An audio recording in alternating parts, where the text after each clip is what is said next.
This man emerges from the shower and freezes. His silhouette has vanished. Initially, he believes he is merely imagining things, yet regardless of his search, it remains completely elusive. He looks everywhere, yet finds nothing. Then, unexpectedly, he confronts it directly. His shadow stands apart, detached from him entirely. For a moment, he's utterly panicked. Is it living? Is it a threat? Is it going to harm him? But then an idea strikes him. What if he could control it? He pauses briefly and commands it to lift its hand. And it does. Right away. Yeah, something feels really wrong. Recently, unusual occurrences have been affecting Jang. Initially, his eyes begin to ache, and he starts noticing health bars above individuals' heads. Then it deteriorates further. He begins experiencing visions of the city in devastation, teeming with monsters killing one another, just for everything to return abruptly to normal as if nothing occurred. And as though that wasn't sufficient, he finds an enigmatic tattoo on his chest, emitting a form of dark energy. Now, he possesses a living shadow that follows his every instruction. This excites our boy, prompting him to issue more commands to him. But man truly causes his own shadow to dance. Eventually, his head begins to throb, and he starts to question the origin of the shadow that appeared. An unusual luminous orb emerges from his chest tattoo and transforms into a display. The display reveals the statistics and characteristics of his shadow. It possesses only one ability named Shadow Devouring. He presses the plus icon, and it reveals additional details about the shadow. Essentially, his shadow is a perfect duplicate of him, encompassing his memories. The shadow follows his orders, yet it lacks independent thought. Jang attempts to move his hand through the shadow and discovers it lacks a tangible form. He inquires of the shadow whether it holds all his memories, and the silhouette agrees. Our son quickly leaps to his table and pulls out his math assignment. He inquires of the shadow whether it can assist him with homework. Jang feels a sense of surprise upon realizing the shadow can indeed grasp the pen. This revelation leads him to ponder whether he genuinely lacks a physical form. As the shadow lacks independent thought, it struggles with the math homework and ultimately lets the pen fall. Jang becomes angry and asserts that he could complete this homework in just 2 minutes. He questions whether the exam is overly challenging for him. Rather than requesting it to answer the questions, he instructs the shadow to recall the lesson from memory. This time, the shadow begins its task and starts writing. The boy reflects that he no longer needs superhuman abilities, as his shadow can effectively ace tests for him. He considers selling all his books. Jang clearly recognizes the extraordinary potential within him. He glances at the attribute panel once more in search of something new. He clicks the plus icon beneath his shadow technique. It shows that he can draw shadow points from all forms of darkness, enhancing his power and allowing him to utilize them on inanimate objects. Jang is curious about how this operates, unsure if he needs to touch the darkness or the object itself. He begins to search the area and sees the shadow lurking in the corner of his room. He attempts to absorb the shadow but fails. This frustrates him because the feature lacks any manual or guide for newcomers. Out of nowhere, a notification appears, revealing that his eyes have experienced an unexplained change. This endows him with a new skill known as Shadow Pupil, allowing him to perceive the darker aspects of the world. Jang contemplates whether this is the same location he observed before. He chooses to proceed gradually and avoid hurrying through the process.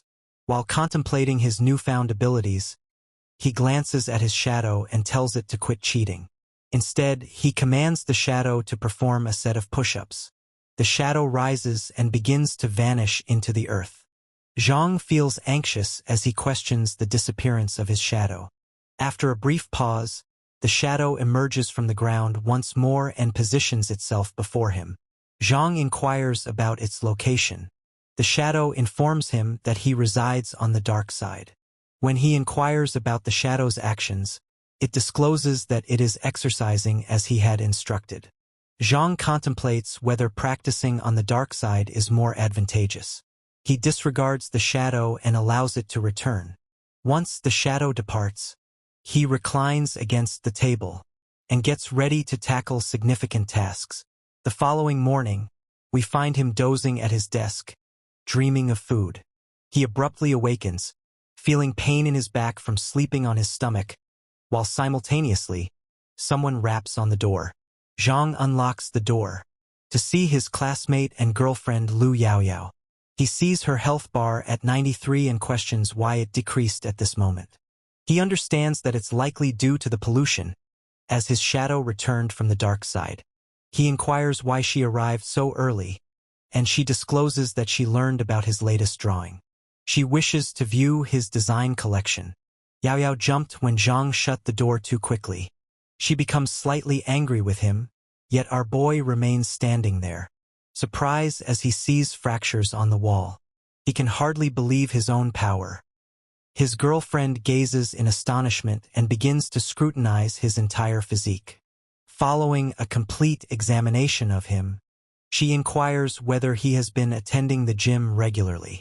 She brushes off her own inquiry upon realizing he's merely a recluse who hasn't worked out in years. Still, it's odd that he developed such muscles so quickly. She begins to caress his muscles and inquires whether he did anything. Jang refutes this, claiming he elevates his bookshelves on a daily basis. The boy understands that the impact of his shadow workouts is also reflected in his own physique. His girlfriend doubts that he achieved this physique with minimal exercise and suspects he could be using some performance-enhancing substances. She informs him that he still has time to reconsider his decision. Jang sarcastically comments on her excessive talking, and before he can respond, she seizes his arm and begins to pull something from her back pocket. Jang yells, questioning whether she intends to use a deadly weapon against him. Yaoya pulls out a wristband and explains that it serves as a device to measure the pollution index. Eliminating alien species, consuming unfamiliar items, and bitterness may lead to an increase in this index. If a person's pollution is not cleansed promptly, it may lead to them transforming into an abnormal state. Jang chuckles to himself upon hearing this, as he doubts that the object on his chest could cause any pollution. His laughter shifts to astonishment as the machine begins to interact with the chest device. He glances back to find his girlfriend holding a gun, prepared to shoot him if needed. He exerts all his willpower in an attempt to relax. That halts the reaction. The outcome appears normal, indicating no pollution present in him. He lets out a breath of relief upon feeling safe. She states her father taught her to handle everything with caution. Upon hearing this, Jang mentions that he has recently sketched some well-known comic characters and inquires if she would like to take a look. Yaoya becomes thrilled, eager to see the artwork. Later, Jang reflects and understands how near he came to being discovered. He accesses the system window and checks a notification that his shadow has begun training in the shadow realm and has earned shadow points. While he reads through the notifications, he understands that his shadow has significantly increased in strength. This leaves him astonished, pondering whether his shadow has been practicing throughout the night. The shadow continues to train, and our boy is beginning to notice the outcomes. Nonetheless, he believes these workouts are insufficient and thinks he should increase the difficulty further. He commands his shadow to perform push-ups and planks. These planks are unique.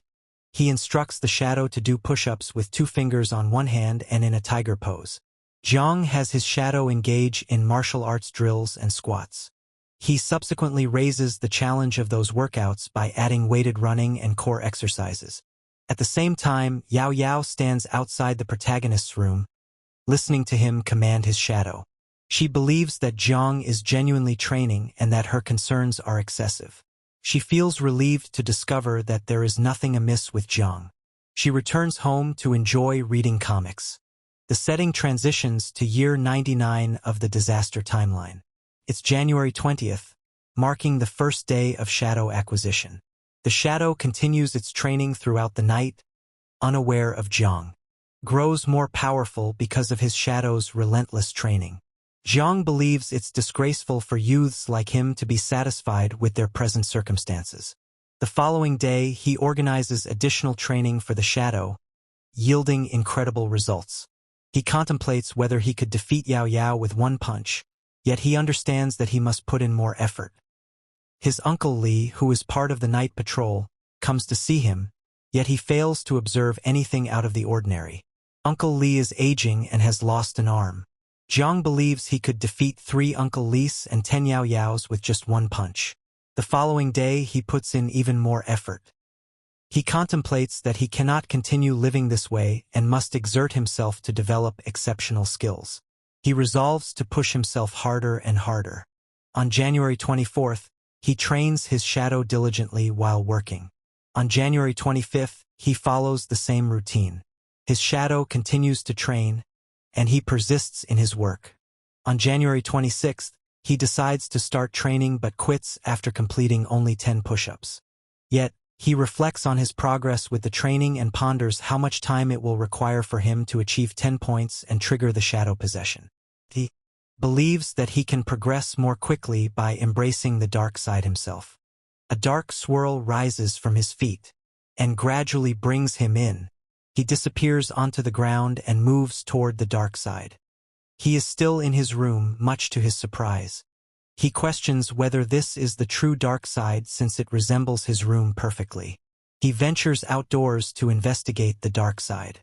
Moments ago, when he attempted to access the dark side, he found himself back in his room. It seems he cannot reach the dark side from there.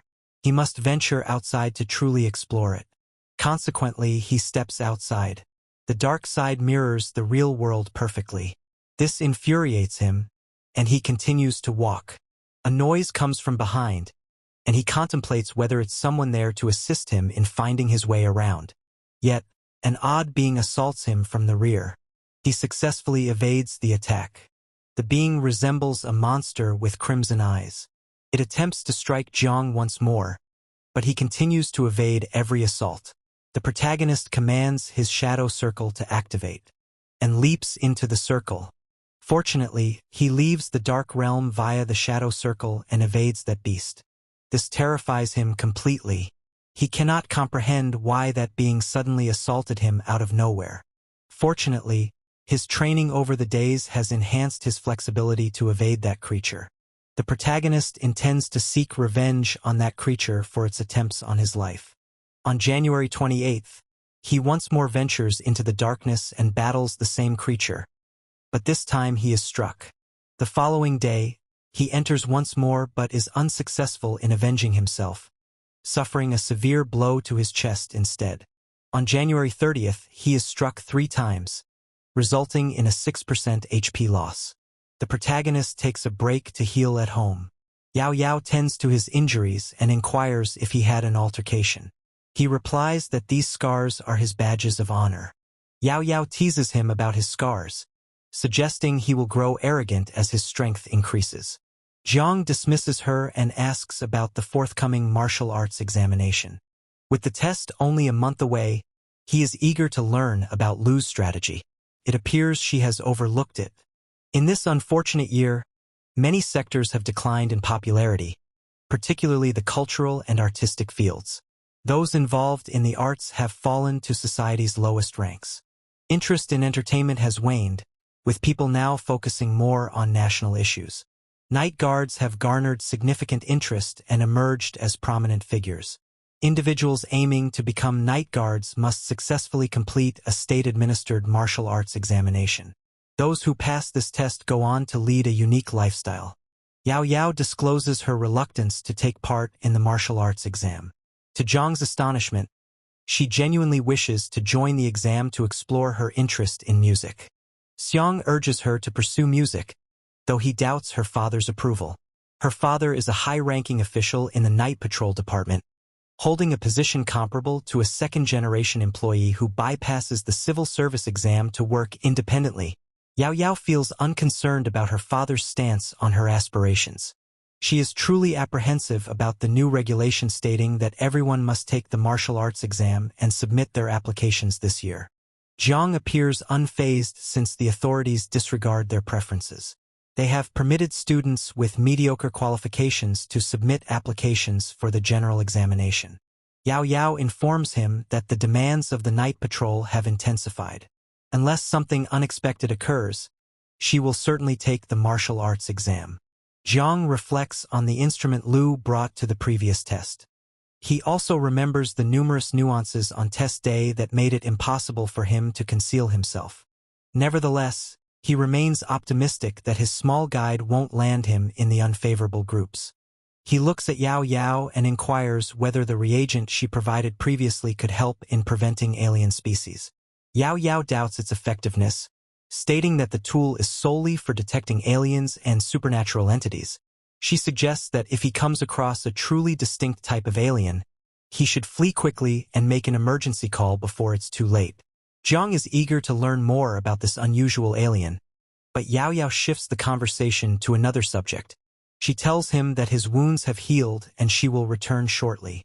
Jang coughs and inquires if he can access the fundamental paranormal knowledge that her family possesses. Yaoya contemplates whether he wishes to participate in the public examination later on. He specifies that he wishes to be informed ahead of time since the martial arts examination is compulsory this year. He additionally discloses his desire to develop content focused on superhumans and alien blood comics. Yaoya is thrilled by the concept of a superhuman comic and desires to learn all about it. Jang shares the original concept. The comic features a slender boy named Ben who faces bullying at school, yet he possesses a compassionate nature. With support from his friends and mentors, he is chosen for the Night's Watch and joins the Super Warrior Project. He draws on his remarkable determination. By undergoing transformations and receiving super soldier serum injections, he evolves into a formidable leader, known as Captain Ben. The Night Guard assigns him to elite events rather than the front lines, hoping he will familiarize himself with affluent families and aristocratic women. Jang continues to describe the storyline of his comic as Yaoya listens eagerly. Eventually, Yaoya leads him to her home located on the same street.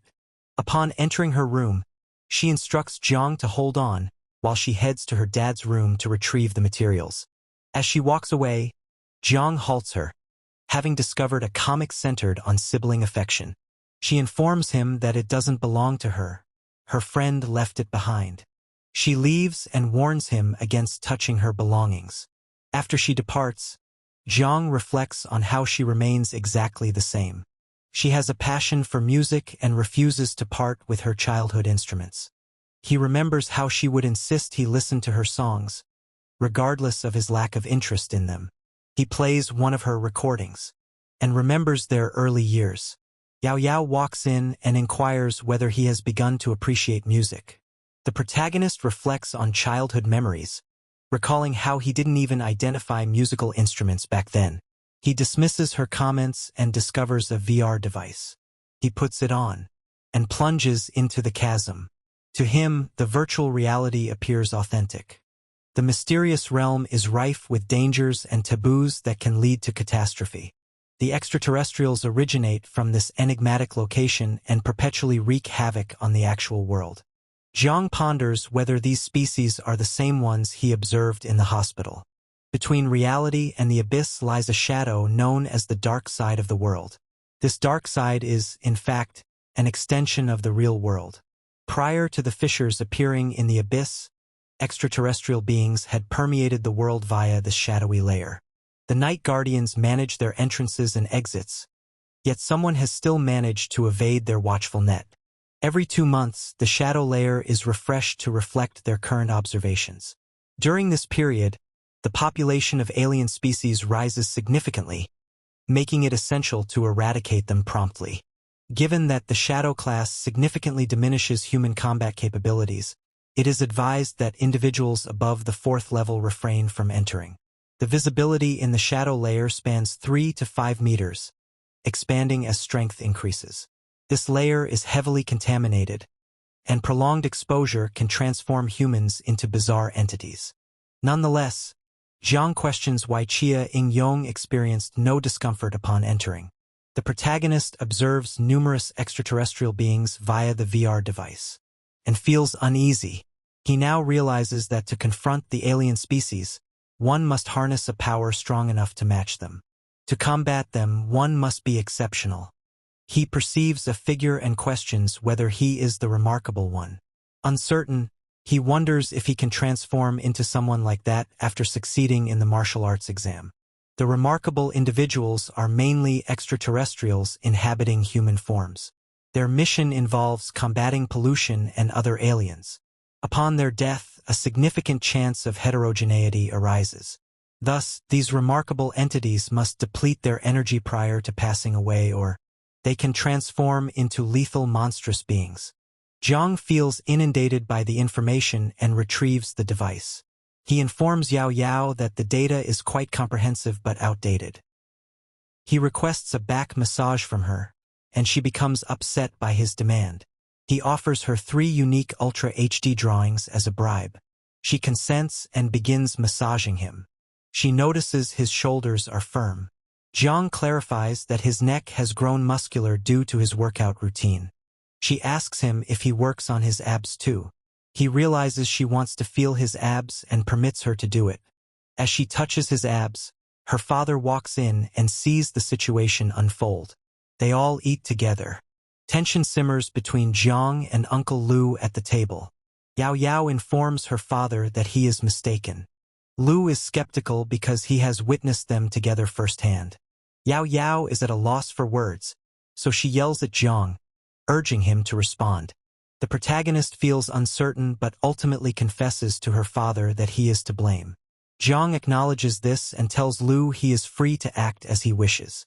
Lu, however, becomes enraged and searches for a knife. Yaoya attempts to soothe her father as Jang seeks to flee, claiming Uncle Lu is mistaken. Yaoya and Jang, childhood sweethearts, possess contrasting personalities. The main character is perceived as a notorious individual. Yaoya is an intelligent and charming young girl. Although their personalities differ greatly, she has always enjoyed playing with Jang in their youth. He questions whether it's due to him having rescued her from cruel children. He believes she is attracted to him due to her admiration for his courage and looks. He recalls how she was eager to play along with him, even when he acted like a homeless child to tease others. He remembers how she would join him in his mischief, and her father often reprimanded her for spending time with him. Uncle Lu has consistently been cautious around him. Lu takes a seat on the sofa, looking at them both with uncertainty. He ignites his cigarette and inquires about the situation he observed upon entering his daughter's room. Jang states that he seeks information regarding extraterrestrials and paranormal entities. Lu, conversely, believes he is pampered. He inquires whether he understands the true motive for concealing this information from the students beforehand. Unaware of the true reason, Jang receives an explanation from Lu. Human souls are diverse and can experience deviation. Despair can pull an individual into darkness. Certain things are unsuitable for all, as not everyone possesses the necessary willpower to handle them. Even a minor fracture in the soul can be taken advantage of by alien species. Consequently, the government aims to evaluate the candidate's qualifications prior to the formal examination. Only individuals possessing both physical fitness and strong willpower can engage with the supernatural realm. He further clarifies that the journey to becoming a superpower is lengthy and fraught with risks that demand patience and determination. He mentions that annually, numerous individuals struggle to manage their abilities despite using assistive devices. This saddens him, so he recommends that Jang avoid learning about these matters in advance. Jang values his advice but explains that he cannot escape it since this year marks the military comprehensive examination. Additionally, he believes it's wiser to depend on himself rather than others. He mentions that having someone to lean on can be beneficial when everything around is falling apart. Before Lu can inform him otherwise, he receives a call regarding an urgent mission. He prepares to leave. Prior to leaving, he advises Jang to act like a gentleman and cautions him that he will kill him if he misbehaves. Jang assures him not to be concerned, as he won't repeat any mistakes with Yaoya. Yaoya feels displeased with his remarks, believing they have never committed any wrongdoing to begin with. The setting transitions to a bustling day, with individuals out on the streets attending to their daily tasks. Jang has emerged from his home and is now positioned in front of a screen. This screen showcases the members of the Sunset Watch tasked with overseeing the Sea of Clouds. The protagonist appears somewhat disheartened by the limited information he has gathered regarding the supernatural.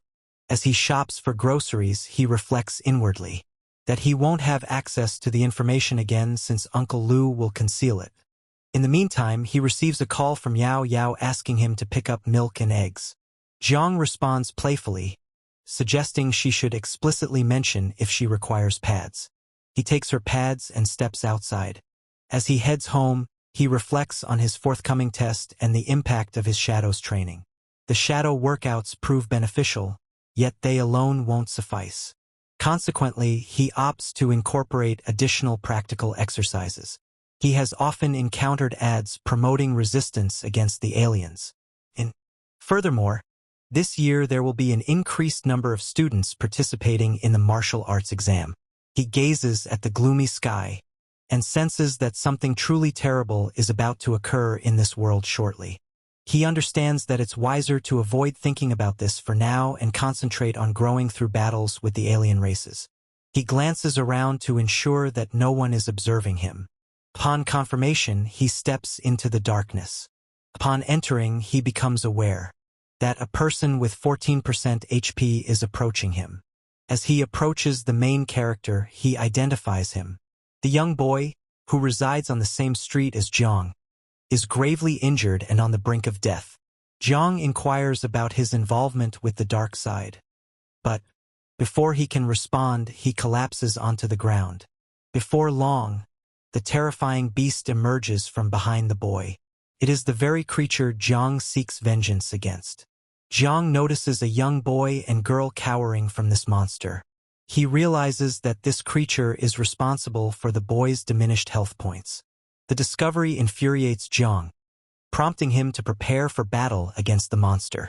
The focus returns to the moment the young boy embraced the dark side. He is a night guard returning home after completing his overtime shift. He feels exhausted from extended duty hours and the stress of work. He regrets participating in the martial arts exams, realizing he wouldn't have done so had he known about the associated pressure. He abruptly hears someone calling for help. Upon closer inspection, he observes that two children are being lured to the dark side.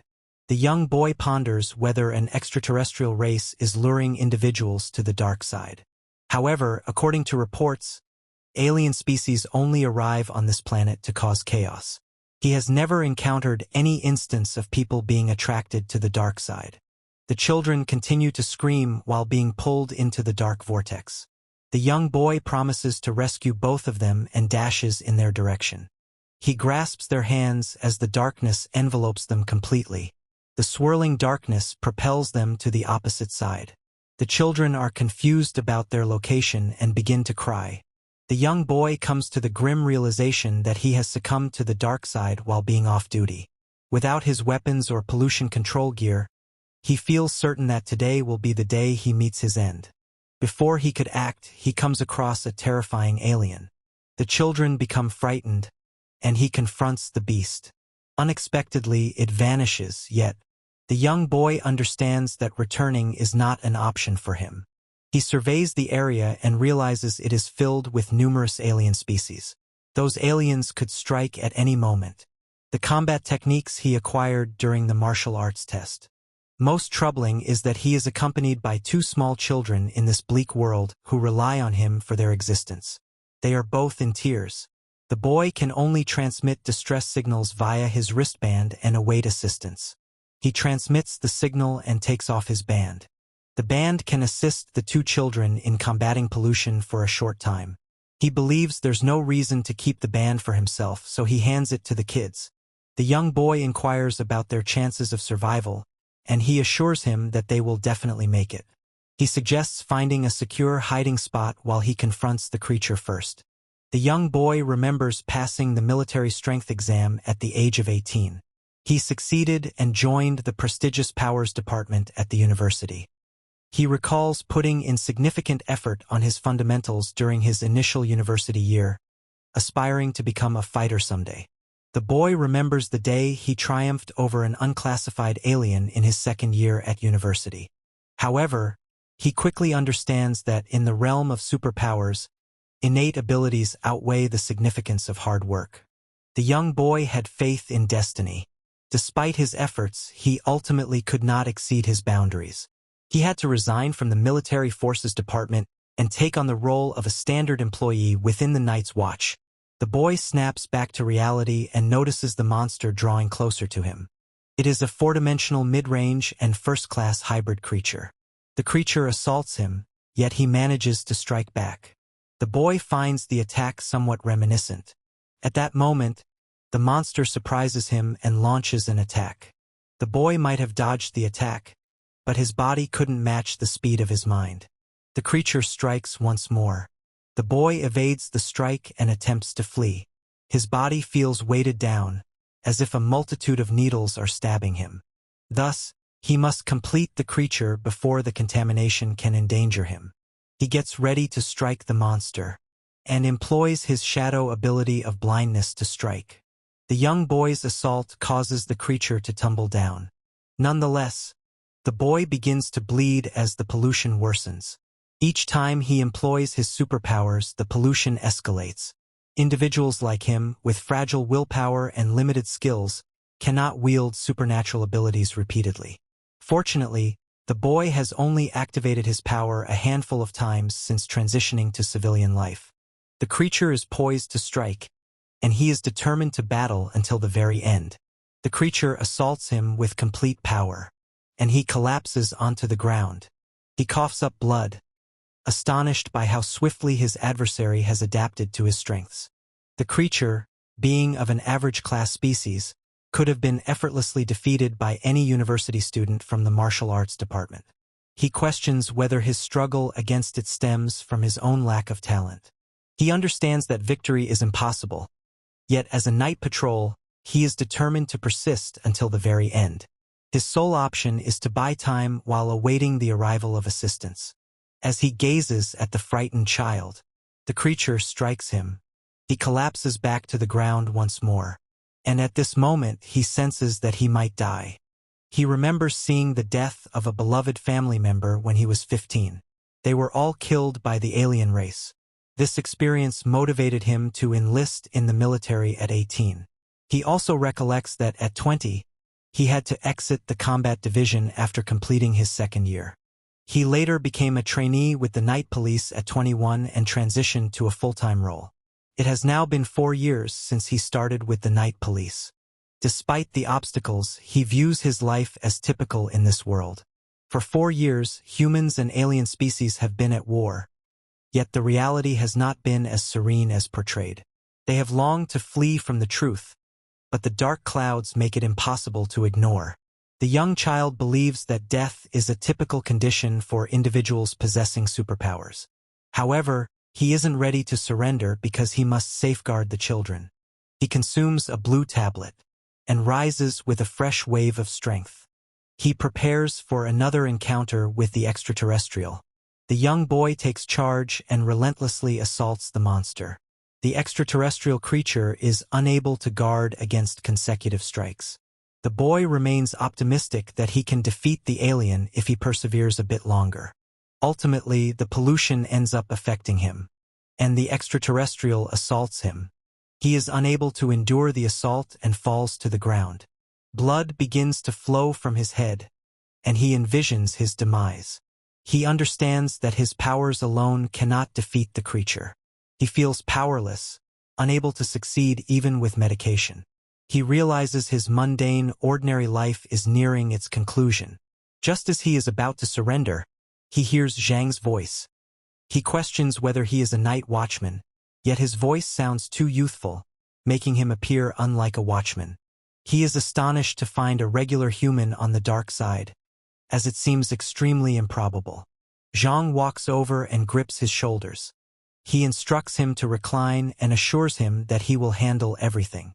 The young boy continues to ponder Jang's existence on the dark side. Access to the dark side is tightly regulated by the inspection department.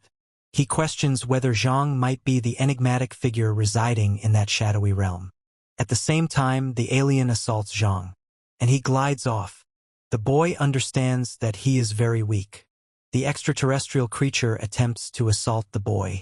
However, Jang strikes at it first. His assaults reduce the alien's HP from 24 to 23. He cautions it not to strike the boy, as its adversary is Jang. He prepares to launch an attack, gripping a glass bottle tightly. He shatters the glass bottle to intimidate the alien. Having battled it previously, he understands its fighting style. The alien is gravely wounded, resulting in a significant decrease in its speed and strength. Jang completely grasps this and is prepared to demonstrate that the preference belongs to him. The alien becomes furious and attempts to assault Jang once more. Jang successfully evades the attack. The young boy is uncertain whether Jang is truly weak. Nevertheless, he is aware that, despite lacking special techniques, he can remarkably overpower his adversaries. Jang, however, is determined to exact his vengeance on the creature. He channels all his strength and strikes at its waist. The extraterrestrial strikes in retaliation and casts him aside. He understands that striking its waist forces it into defense mode. He notices the monster charging in his direction. He ponders his next move, knowing he has only 2 hits left before his demise. If he were on his own, he might have retreated to the shadows and returned later. However, he cannot abandon the kids and the boy. Spotting that the alien's HP has fallen to 20%, he reassures himself that at this level, fear is unwarranted, and he must summon the strength to defeat it today. The boy suggests targeting its right rib since it is gravely wounded. Jang consents and begins sprinting toward the alien. The alien detects it and becomes cautious. Unexpectedly, Jang strikes from the left, claiming it overlooked its defense on that side after listening to the boy's guidance. Consequently, the attack causes its HP to decrease to 18%. The extraterrestrial attempts to escape, and Jang ponders whether it is attempting to flee. The boy tells him to speed up. To their horror, the alien plans to focus on the children. The kids are approached by the alien. He parts his lips and prepares to eliminate them. They become very frightened and seek assistance. Jang grabs a soda can and hurls it with all his strength at the alien. The can strikes the alien on its face. In the meantime, the other man gathers some strength. He leaps up and strikes the alien on the head. This assault reduces the monster's HP to 15%. The young boy coughs up more blood and gazes up. The creature is ready to strike him, but Jang seizes it from behind. He is ready to eliminate it. He nibbles the extraterrestrial on its neck. That reduces its HP.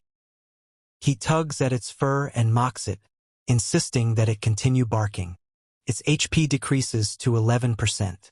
Jang is determined that it will no longer consume people. A spherical formation emerges in the creature's chest. Initially, the protagonist feels bewildered, but he quickly understands that striking the sphere is essential for defeating the monster. Jang strikes the ball with great power.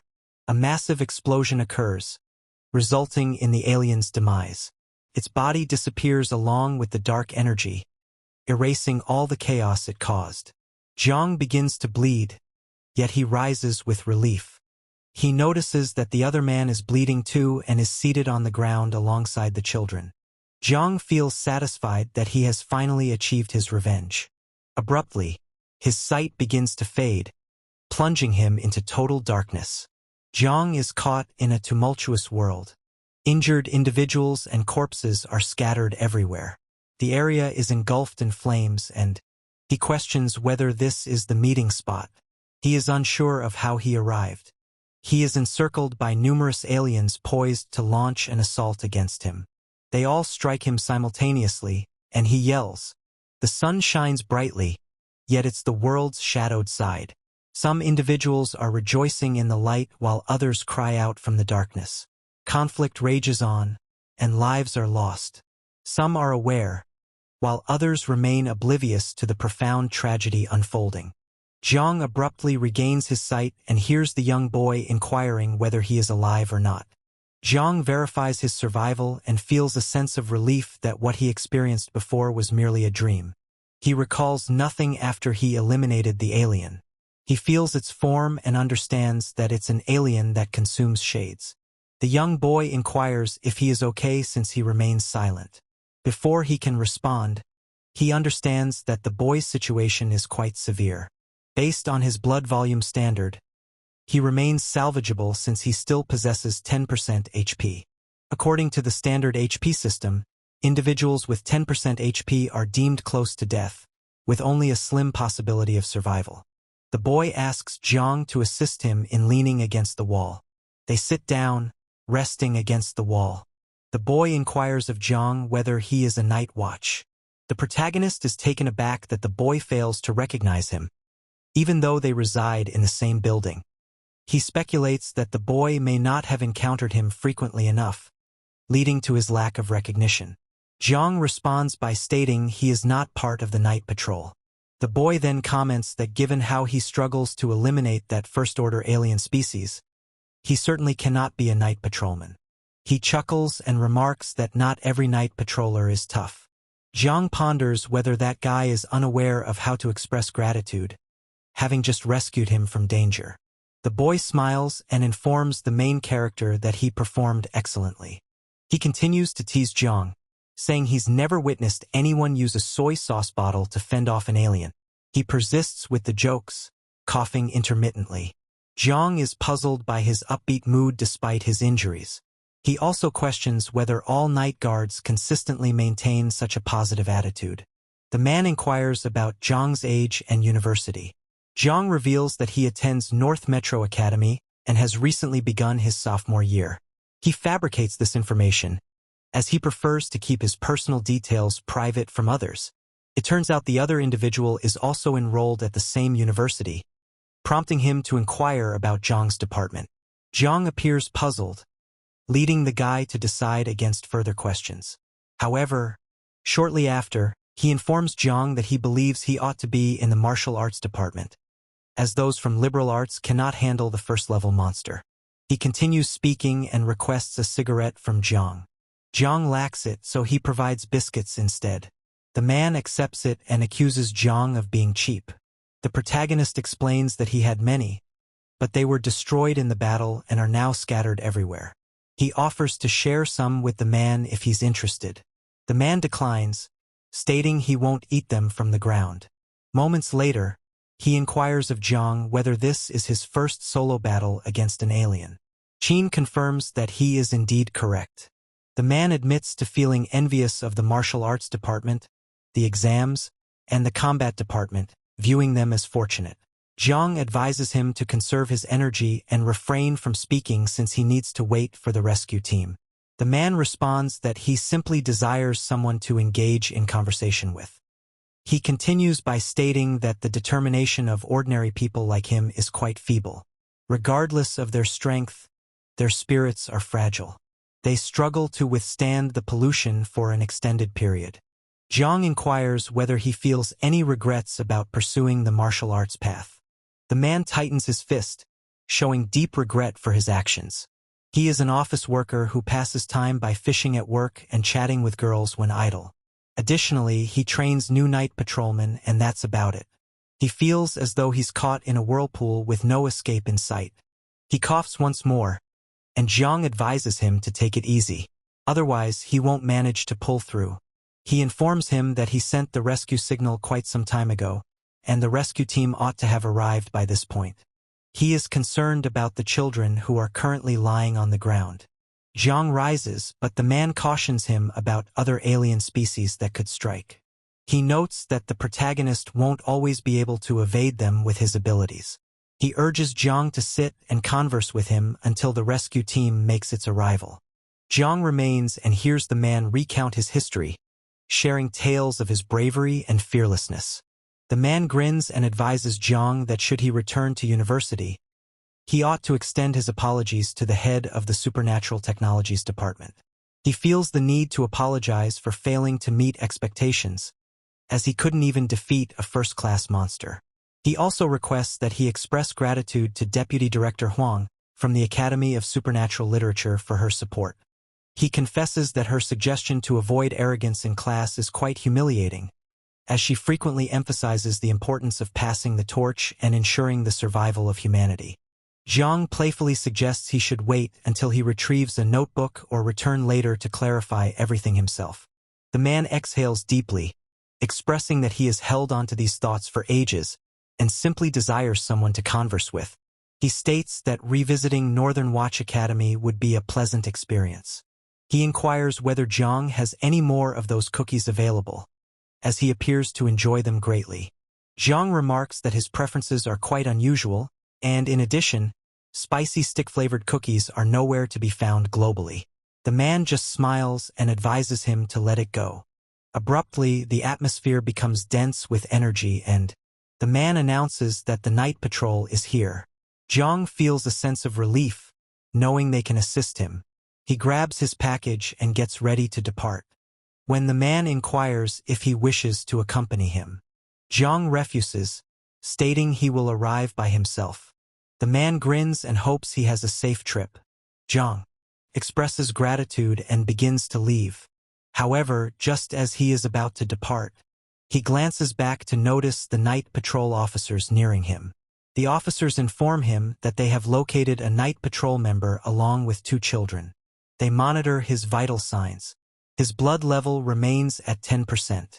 An officer glances at his partner and shakes his head. Jang observes the man's health bar decreasing quickly. He questions why this is occurring. With contemporary medicine, they might have saved him. While teleporting back, he observes the officer pausing to salute the individual. He extends his hand, but it is too late. He is late and his health has fallen to 0.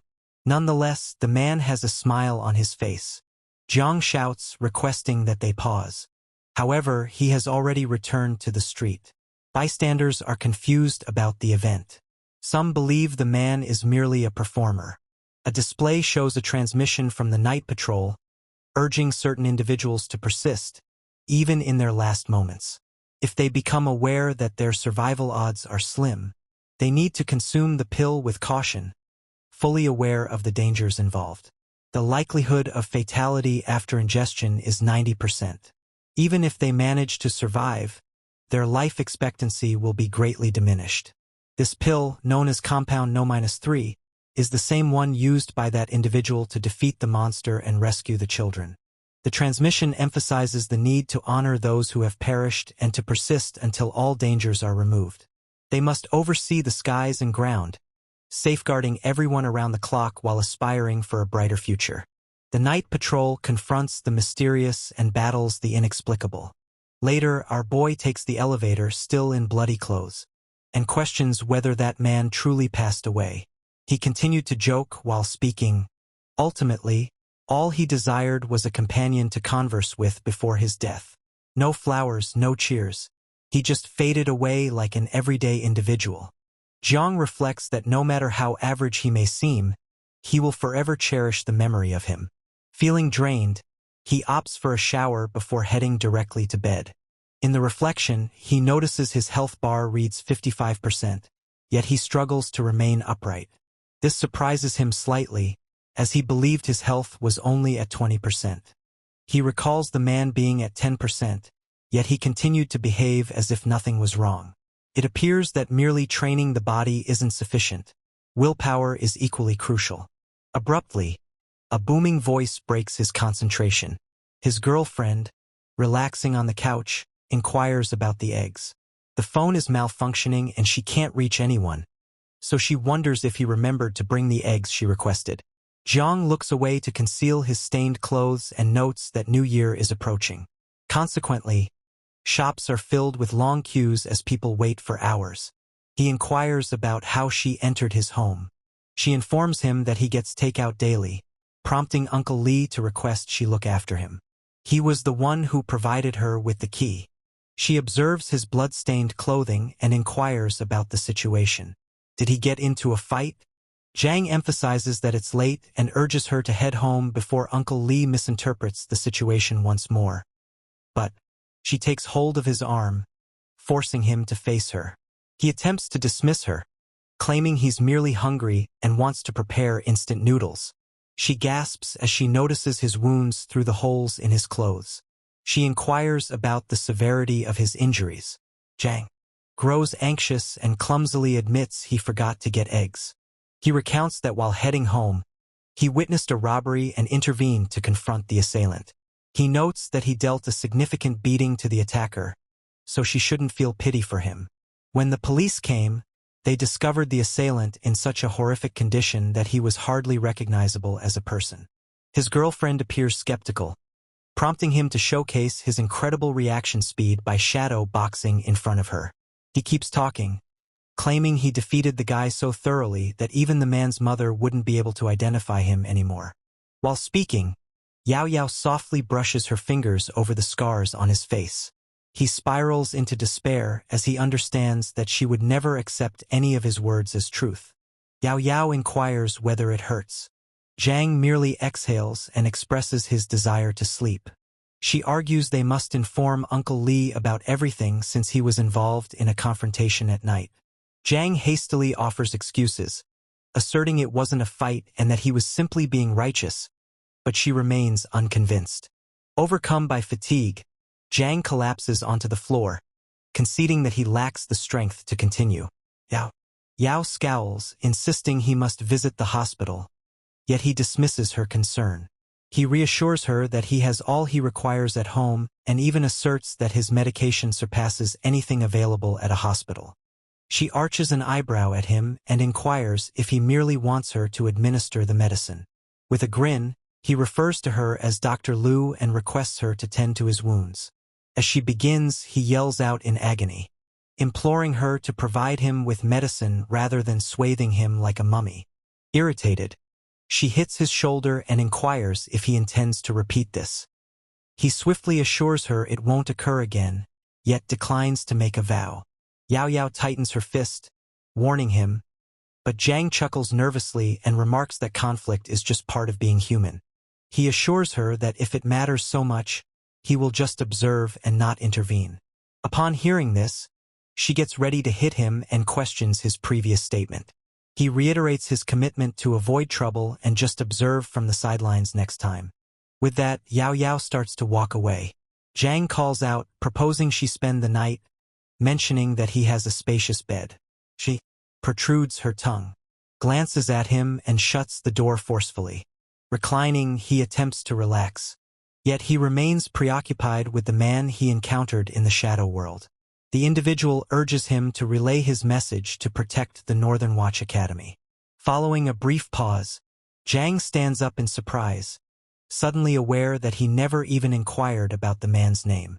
At that instant, the system alerts him regarding the entity he defeated in the shadow world. It is part of the ghost species and classified at the first level. This creature hails from the lower abyss, closely tied to shadows and darkness. The system cautions that those marked by this entity will be susceptible to concealed assaults. Jang succeeded in eliminating the creature despite sustaining an arm fracture. He earns shadow points for the kill. He questions whether his kills will be documented somewhere or if he must consume the shadows using his Shadow Devour skill for them to be officially noted. He unexpectedly sees the system window for his new ability.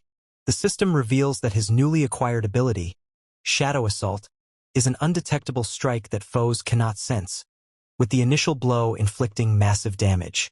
Intrigued, Jang positions himself at the center of the room and vocalizes the skill's name.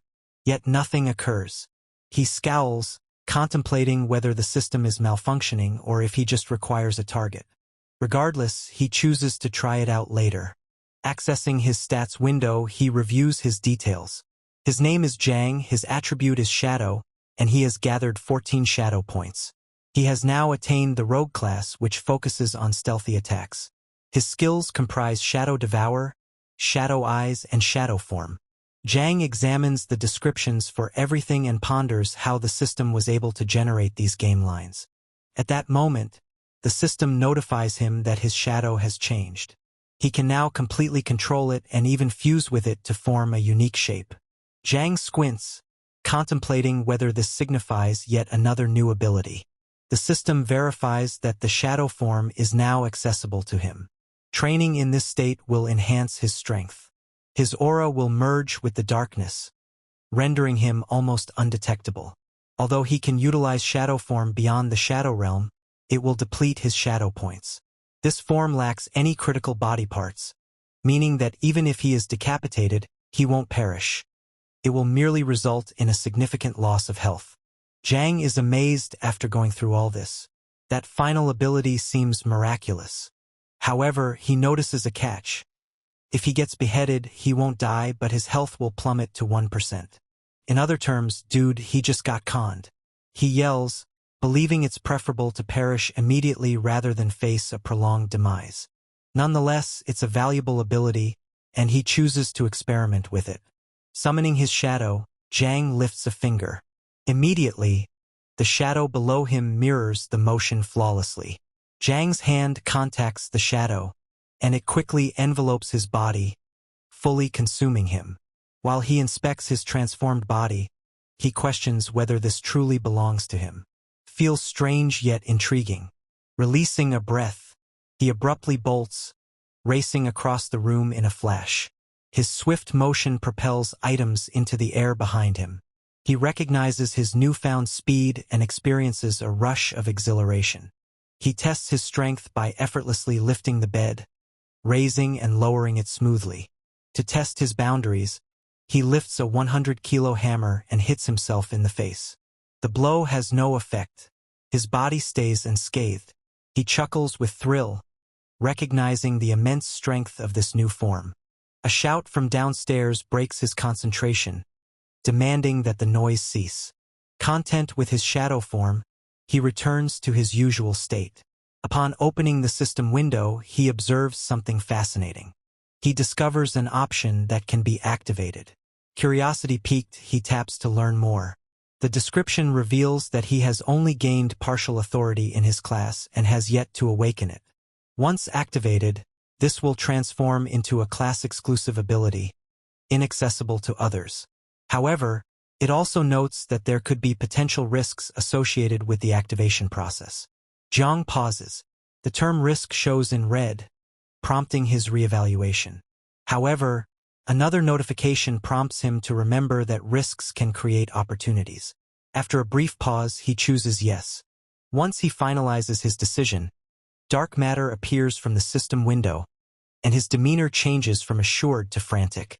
Before he has a chance to respond, the material envelopes him, creating a cocoon. A medication bottle falls from his hand and shatters on the ground. The lights in his apartment flicker when a solitary drop of medicine touches the earth. The system presents a new message, announcing his identity as a hunter. A notification emerges, indicating that failure in hunting will lead to his demise. He possesses innate hunting abilities, enhancing his attack damage. Additional system notes follow. The first mentions that weapons like firearms, bows, and toxins won't gain the extra damage boost. The second emphasizes the importance of stealth. His notoriety as a killer will influence his achievements. The final note carries a dark warning. Even deities are not immune to this fate. Hong looks at his hands and reflects on what he read. Simultaneously, a different notification emerges, indicating that enabling shadow form greatly boosts his killing power.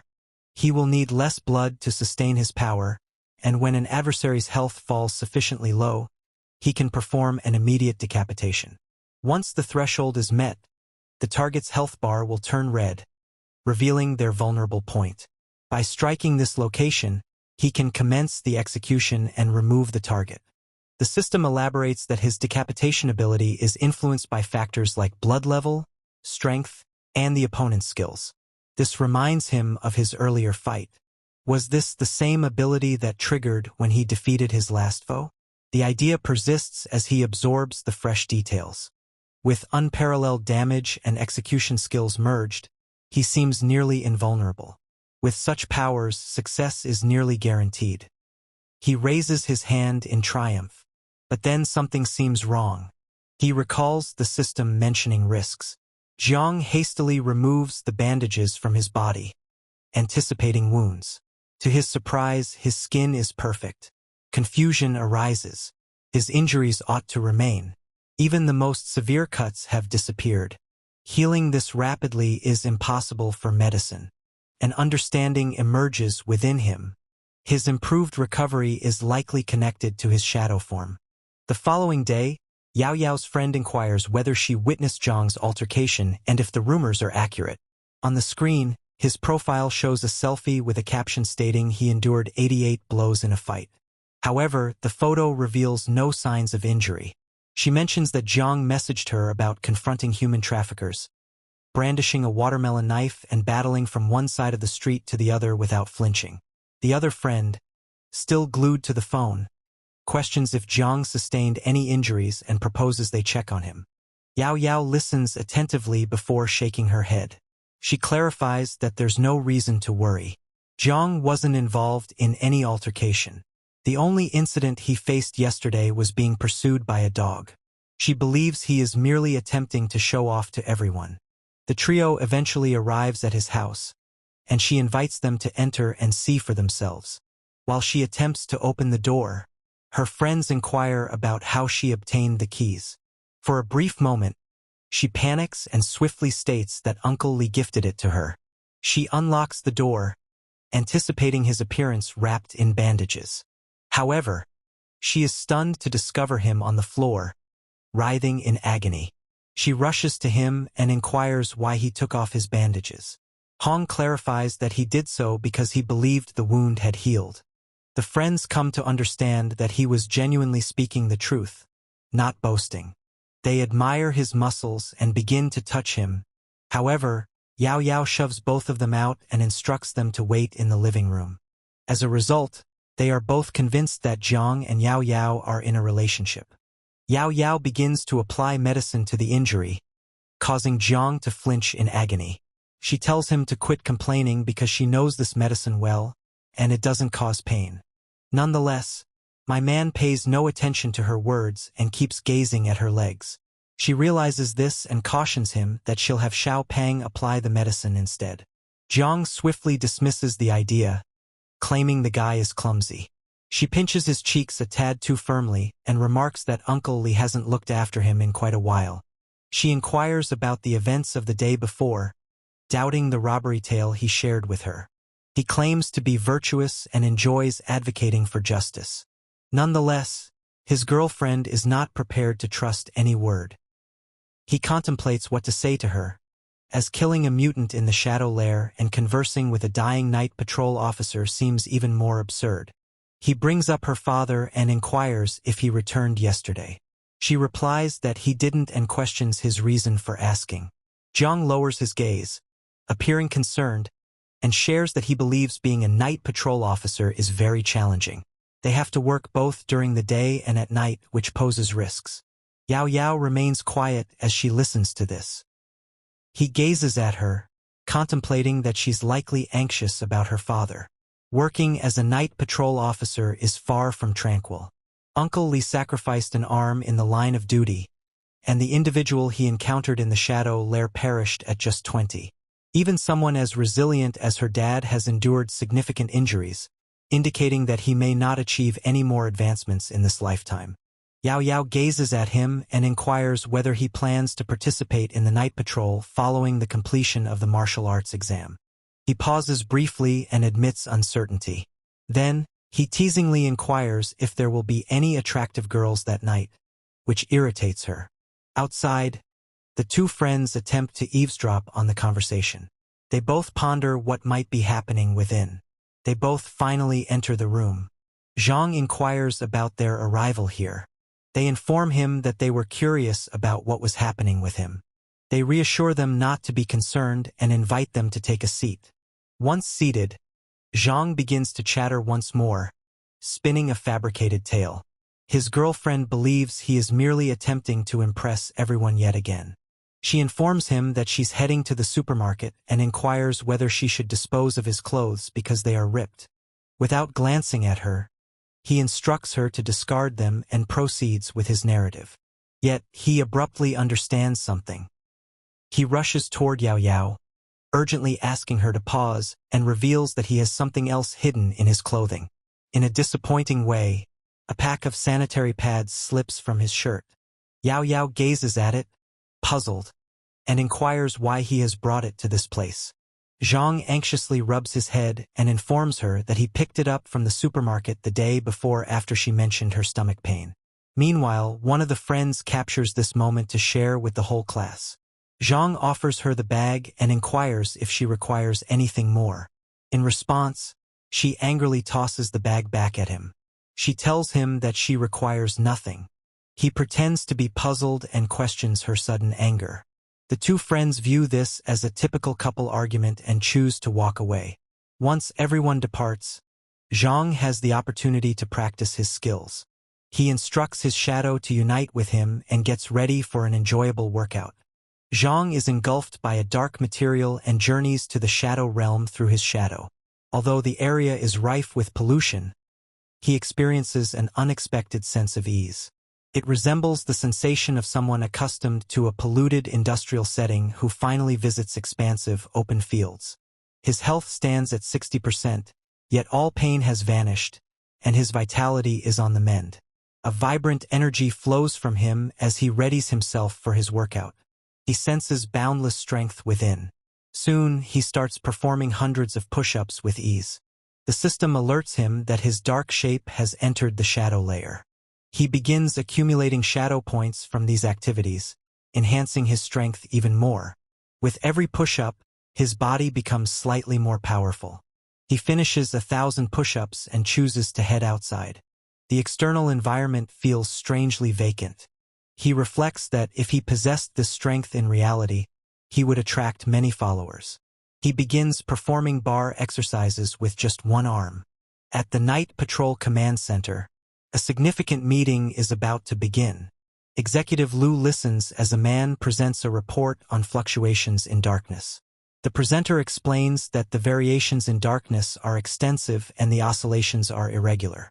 Additionally, pollution levels have increased and are now affecting a broader region. Certain teams also detected comparable cracks in additional areas.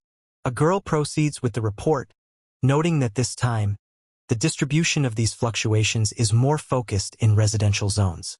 This seems odd as these variations were previously distributed randomly. The report indicates that strange activities have increased in frequency over the last few days. For unusual events have taken place where individuals have been pulled into the shadow layer's dark side.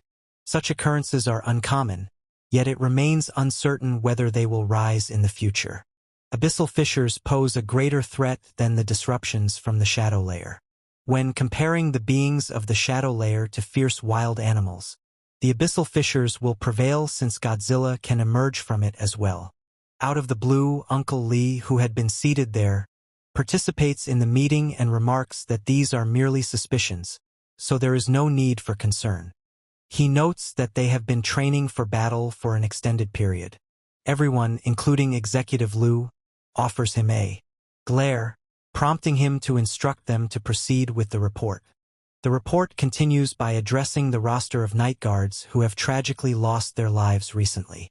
After the meeting concludes, Lu positions himself before a sizable glass window.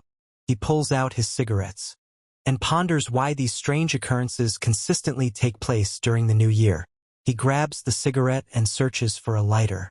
As he searches for his lighter, he discovers that his daughter has replaced his cigarettes with cookies once more. In the meantime, a pack of cigarettes is tossed at him, that he shields with his hand. Lee advises Lu that he shouldn't constantly maintain a serious expression. He also gives him a cigarette. However, Lu declines, stating he wishes to avoid lung cancer. Lee teases him, suggesting he is scared, but the executive urges him to voice any questions he has for staying late. Lee reveals that a new notice has come from higher-ups. Lu, looking tense, asks for details regarding the contents of the notice. Upon receiving the notification, Lu appears quite anxious and inquires with Lee about its confirmation. Lee informs him that he ought to have received it on his computer as well. He powers up his computer. Lee inquires whether he has made a decision regarding the path his daughter will take. He questions if she will focus on extraordinary supernatural sciences or humanities. Lu responds that he hasn't made a choice yet and intends to wait for the abilities test. The emergency alert states that candidates with a grade of 2nd or above in the exceptional supernatural abilities category barring extraordinary circumstances, are required to undergo the abilities test and choose specialized exceptional abilities. The executive inquires with Lee regarding Jang's upcoming intentions. He expresses doubt about Jang's integrity and contemplates which area of supernatural studies Jang will select from the various options available. Lee responds that he will not accept any of them. The executive expresses surprise and inquires if he intends to have him focus on extraordinary human sciences. Lee responds that he wants him to study standard human sciences instead. Lu believes he is being humorous since he hasn't yet evaluated his skills. After he completes the test, he will be compelled to specialize in the remarkable human sciences. Lee rises and discloses that he never wanted him to take the test from the beginning. He steps out for a walk, leaving Lu to handle his official business. At that moment, a girl with pink hair arrives, carrying a stack of files. She walks in and says sorry for the interruption. Lu remains uninterested and inquires about her reason for visiting. She presents him with a notification that was dispatched from the shadow lair. The alert concerns a novel, kind of unusual creature. The being is a disciplined shadow that trains rigorously. It is dark-hued and resembles a silhouette. The document indicates that it was initially spotted in the garden of the Sinew Residential Center. It is believed that the shadow has unintentionally entered that space. It shows a strong enthusiasm for exercise and utilizes equipment for training. Additionally, it exhibits a minimal level of aggression. The report notes that the creature greets explorers when they come near. The risk evaluation for the shadow is minimal, and it has no recorded kills at this time. The secretary with pink hair notifies the executive that the surveillance team has discovered this unusual entity close to the residential zone. With no data available in the database, she seeks the executive's thoughts on the matter. Lu has never encountered a creature like this. The setting shifts to the shadow lair. Jang is recording a spider, informing everyone that it contains more protein than an equivalent quantity of rice. He continues by stating that spider meat is both tender and tasty. Its surface can be effortlessly grilled with heat. Upon tasting it, one will realize it doesn't resemble beef or lamb.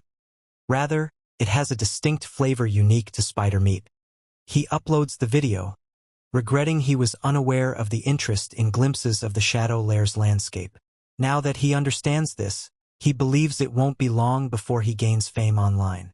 Upon sharing his video, he realizes many others are already producing content on extraordinary talents. This surprises him, as he had previously been restricted from posting such material online.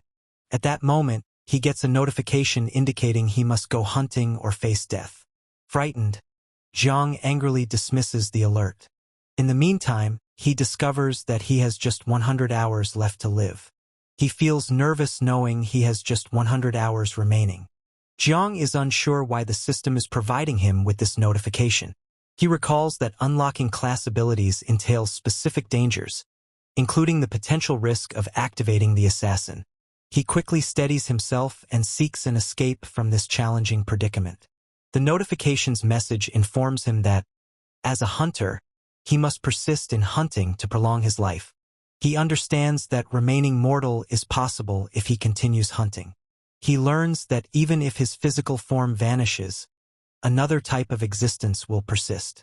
He fails to grasp the true significance of this line. He is also puzzled by the notification stating he will feel joy upon waking in this location. If he struggles to eliminate the bizarre creature, he intends to seek assistance from Uncle Lee. He gazes at the spider, realizing he must eliminate it first to gain a moment of respite. He chooses to record the entire event, believing it will bring him fame. He positions his phone at a strategic angle to capture everything. Lacking any concern about being discovered, he feels secure since his account is a confidential one provided by the Night Patrol Bureau. He blends with his shadow and begins streaming. He possesses multiple monkey coins and intends to verify their authenticity. While live streaming, he greets his followers and introduces himself. He shares that he has come across an unusual creature. His followers eagerly comment, thrilled to see him with the spider. He warns them to remain quiet and begins to inch closer to the spider carefully. He stays quiet while the spider sleeps, He pulls out the iron stick he purchased after spending a significant sum. The spider soon awakens but fails to see Jang because of his shadowy appearance. His subsequent move is to apply the execution skill and identify its vulnerability. He ultimately recognizes its weakness, notices and chooses to complete it. The scene transitions to 30 minutes earlier, where the spider is alive and has just entered this realm. It truly appreciates the world's environment. There is no pressure akin to the abyss, nor are there other perilous beings. The spider views itself as a fragile entity and seeks to remain vigilant. He remembers his encounter with an unusual member of the same species some time back. The spider sustained injuries during the clash but ended up with a satisfying meal. It intends to rest for a while to recover its energy.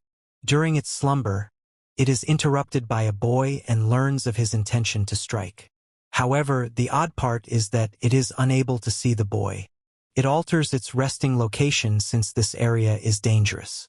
In the meantime, Jang strikes it with the iron rod and senses the shadow points oozing from his form. He realizes that he must be hit at specific locations to unleash his complete strength. The spider's health is down to 40%, having lost a significant amount of its blood. Jang intends to take another shot, but prior to that, he is struck by the spider. To his surprise, he feels no pain at all. The spider is bleeding profusely, and Jin Og understands that it's due to his precise strike on its vulnerable spot. He then employs his shadow strike talent and is amazed at how it slips into the shadows like a burglar. He understands that confronting the spider head-on isn't necessary. Instead, he can bide his time and attack at the perfect moment. He readies himself for the decisive strike and the hunter-prey chase. The setting shifts to a positive atmosphere. A girl is seen with her phone, tuned into a broadcast featuring a man who informs viewers about the night patrol safeguarding the city's residents. He welcomes the audience and mentions his current duty. His discussion revolves around the development of lower-ranking establishments. The girl swipes through her feed, transitioning to another live stream. In this next broadcast, a girl with green hair introduces herself, expressing her excitement about visiting a quaint restaurant tucked away in an alley. The girl swings her legs upward. She moves to the next stream. A man confesses he has been occupied recently. Another girl mentions she is assisting her family. On the bed, a jacket, underwear, and a magazine are present. One more blogger expresses that her lighter feels like family. Without it, she feels lost. Meanwhile, the girl with white hair watching the live stream grows restless, voicing her frustration that nothing captivating has occurred lately. But unexpectedly, she discovers something thrilling. She views Jang's stream, where he presents himself as you from the northern capital. Unusual beings soar through the sky on the screen, while a creature bounds from one rooftop to the next. She quickly sits up, startled. Her excitement builds as she can't help but question whether those monsters are genuine or merely visual effects. Our boy streaming alongside you gestures to the side, revealing a shadow spider, a first-rank ancient ghost, the weakest type of other. The comments section fills up quickly. Some viewers praise Yu's appearance, labeling him handsome and cool, while others voice their own issues. One girl expresses a desire for more money to purchase gifts for him. Paying no attention to the comments, Yu elaborates that the shackles on the spider emit horrifying sounds that should never reach the ears of ordinary individuals. The girl with white hair scowls at the remarks and feels irritated. She labels the commenters as fools, condemning their disrespectful online conduct. If only their parents knew what they were sharing. She abruptly halts and swiftly begins composing her own message. Yu becomes a shadow and disappears into the gloom. The girl is astonished, contemplating whether he might truly be an extraordinary entity. This brings a smile to her face as she sees things getting more intriguing. Yu emerges from behind the spider and hurls a metal rod toward it. The creature howls in agony and stands on its hind legs. A vivid red beam erupts from the earth, striking the spider. It falters sideways, taken aback by the enigmatic assault. Yu then gently brushes against the monster, and when it spins furiously, he smiles and replies, I'm present. The spider leaps toward him, yet he evades each strike. He taunts the spider, claiming it can't land a blow even with its 8 legs. The girl with white hair, peering out from beneath a blanket, enthusiastically remarks on Yu's speed and good looks. The spider abruptly emits a massive purple beam, saturating the ground with acid. Chuckles, believing Yu is ensnared. Suddenly, Yu's voice echoes from above. He questions whether the spider truly thinks it is powerless merely because the ground is saturated with acid. The creature glances upward and sees him perched on a rooftop. Yu states that no location is free from shadow, and subsequently leaps down. The spider attempts to subdue him with acid, yet Yu navigates it with ease, even passing through structures. He proclaims himself a seeker of the shadows. Grasping his metal rod, he claims that the constant violence has obscured his recollection, leaving him with just his name. Suddenly, he thrusts the stick into the spider's head, and the creature moans in agony. He persists in eliminating the spider and declares that his name is Yu. He rests his hand on the lifeless spider and employs the shadow-swallowing ability to take in its darkness. The spider's body is consumed by black energy and given to Yu. White ribbons encircle him, creating a cascading white garment. He realizes the chase has ended. Viewers of the broadcast are amazed, feeling as if they are witnessing a superhero film, with some even developing feelings for him. The girl eagerly holds her phone close to her chest. She hasn't experienced such excitement in ages. She promptly checks his profile. His username is The Killer Yu. He boasts 722,000 likes and 89,000 followers. She resolves to get his notice. She clicks the follow button, contemplating the possibility of reaching out to him. Subsequently, she messages him, inquiring if she can contribute a star to the assassination mission that offers a substantial reward. In the meantime, the system discloses information on the shadow spider. It was a creature of first-level, middle rank, belonging to an ancient demonic species. Its body markings signify its strength. The more intricate they are, the greater the pollution it emits. Gazing at it for extended periods poses a risk. The spider possesses powers such as an acid net and ancient demon corruption. Eliminating the spider leads to sensory disorientation. Through Shadow Bite, Yu acquires 2 advantages: the skill to form a shadow net and shadow points from the creature. Yet, he feels a sense of disappointment. This creature was merely first-level, middle-ranked. He had expected it to be more formidable. In truth, there was a significant power disparity, and he triumphed solely through the shadow attack. Yu glances at his phone, noticing 1.5 million viewers. A smile spreads across his face. So many are tuning in now. Laughing softly, he concludes the broadcast, stating that it's sufficient for today. He aims to leave them intrigued.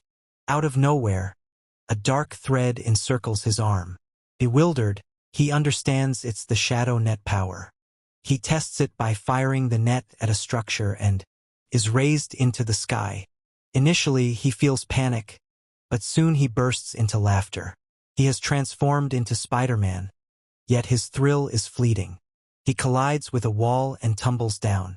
He lands on a street lamp, groaning as he acknowledges the need for more practice. A notification pops up before him, indicating that his lifespan has extended by just 3 days, totaling 7 days now. He scowls. This is below his expectations. Although he has a week remaining, locating additional creatures proves challenging, and he requires more support. Out of nowhere, another system notification pops up. It's reminder number 3, indicating that a hunter should remain concealed in the shadows. The more effectively he hides, the greater his reputation becomes. The system notifies him that his rising reputation will grant him access to new hunter abilities. He can now mark his target, simplifying the process of identifying vulnerabilities. The system clarifies that he can mark foes by assessing their fear and other negative feelings. The lifespan of a mark is merely 1 second. As his fame expands, this duration will lengthen. Each mark consumes energy and reveals his position, necessitating careful usage. Moreover, while pursuing a marked target, he acquires enhanced agility and strength. Successfully hunting them will result in an improvement of one of his attributes or abilities. In contrast to marking, hunting does not consume energy. However, as the hunting period is linked to the mark's lifespan, he must swiftly eliminate his target to improve his negative reputation or status. Upon finishing the message, he massages the back of his head, attempting to comprehend its content. He questions whether the authority has been unblocked and when the individual gained notoriety. Observing the viewer count, he theorizes that the unexpected interest could stem from a live stream. If so, he plans to pursue others, increase his subscriber base, and uncover new talents. He believes this strategy will enhance both his power and abilities. Resolute in his intent to challenge himself, he vows to exert more effort today. Suddenly, he spots a red mark and begins to ponder its significance. While surveying the area, he notices a gigantic purple creature adorned with spikes on its back, lurking behind one of the structures. Filled with exhilaration, he emits a gleeful shout, understanding he has discovered it. Without a second thought, he leaps from the lantern and touches down, starting the search. His smile broadens, adopting a somewhat deranged look. The setting shifts to a residential apartment complex where our boy takes a hard blow to the face. The impact of the hit causes him to leap, clutch his cheek, and scream in agony. Yaoya looms over him, pressing for answers regarding the situation and inquiring about the identity of his latest opponent. She pulls out a disinfectant and, without waiting for his reply, applies cotton wool to his injury. He attempts to soothe her, claiming he will become a hero and that she won't be able to comprehend it. Upon hearing this, she inquires if he knows any hero who bears wounds daily. She asserts that he is merely attempting to boast without possessing any genuine abilities. Without allowing him to protest, she forces cotton into his nostrils, cautioning that he should refrain from engaging in such matters unless he possesses the necessary skills. He grits his teeth in annoyance but then looks away, asserting that he can mend his injuries in moments with his shadow form. He explained that he hadn't triggered it solely to give her the opportunity to assist him. Her face changes to curiosity as she inquires about what he means by that. In an attempt to shift the conversation, he picks up a water bottle and proposes watching a movie. She nonchalantly responds that there isn't anything particularly captivating to view. While scrolling through movie titles on her phone, she notes that a specific YouTuber has recently attracted significant attention. Her cheeks flush with embarrassment as she introduces the subject. Observing her response, he inquires about the YouTuber. She raises her phone without giving a direct answer and encourages him to check the screen. To his astonishment, he observes his own shadow presenting itself as you, a memory loss assassin lurking in the darkness. The scene renders him mute, making him sputter on his water and begin to cough. Worried, she inquires about his well-being, questioning if he is genuinely that astonished. He quickly gathers himself and reassures her that everything is fine, then cautiously inquires if she has been watching it. She eagerly affirms, noting she has been tracking it for 2 days. The blogger has swiftly emerged as the most popular and unique personality online. Feeling apprehensive, he rubs the back of his head and inquires if that's genuinely the case. Although the concept seems thrilling, he contemplates the possibility of facing legal issues from sharing such content publicly. Aware of how quickly he has attracted attention, he starts to fret about the night patrol discovering him. Observing his anxiety, she recommends that he remain silent about his knowledge. She reassures him that his present circumstances won't significantly affect how the public views him, so all should be well. Instead, she proposes that he observe an actual battle involving some mutants. She takes his hand and leans in, enthusiastically inquiring whether he finds the blogger impressive. She emphasizes that he ought to draw inspiration from him. Feeling ashamed, he stays quiet, gazing at the phone display. She persists in urging him to view another video, noting that a different blogger has begun reviewing his footage. Noticing her enthusiasm, he grins faintly. Suddenly, she looks at him and inquires whether he believes she has the potential to achieve fame as well. She looks away and playfully inquires if she'd like to film herself in a JKT outdoors while dancing in the shadow layer. She tells him to leave and claims she can simply create videos about the supernatural. In response, he questions whether she genuinely believes she can rival the seasoned night patrol veterans merely by studying some material. He mentions that if she goes out in that outfit, stalkers will easily spot her. In response, she frowns and gives him a threatening glare. He gestures toward her, stating that he has lost one final time. She becomes puzzled and inquires about his meaning. Before he can reply, she unexpectedly shows up behind him, pushing a firearm into his back. With a serious tone, she inquires if he was hurt while following someone. Surprised, he lifts his hands in defeat and urgently claims he was merely joking. Skeptical, she jabs him with the gun's muzzle, furiously questioning how she can determine if he is being honest. He attempts to ease the tension, referring to her as an officer and asking for a reprieve. Nevertheless, she resolutely declines, commanding him to rise and cook. Fatigued, he falls onto the couch. He checks his personal messages. At last, she has left. Just as he eases, something grabs his focus. He sees an influx of messages from individuals inquiring about his identity and the reason behind his videos. Some wonder if he has ties to the night patrol or if it's all orchestrated. Others ask if there are additional images or if the footage has been altered.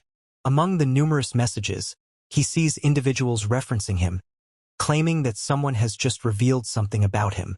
This piques his curiosity and he navigates to his channel and clicks the link. Out of nowhere, an elderly man appears on his channel.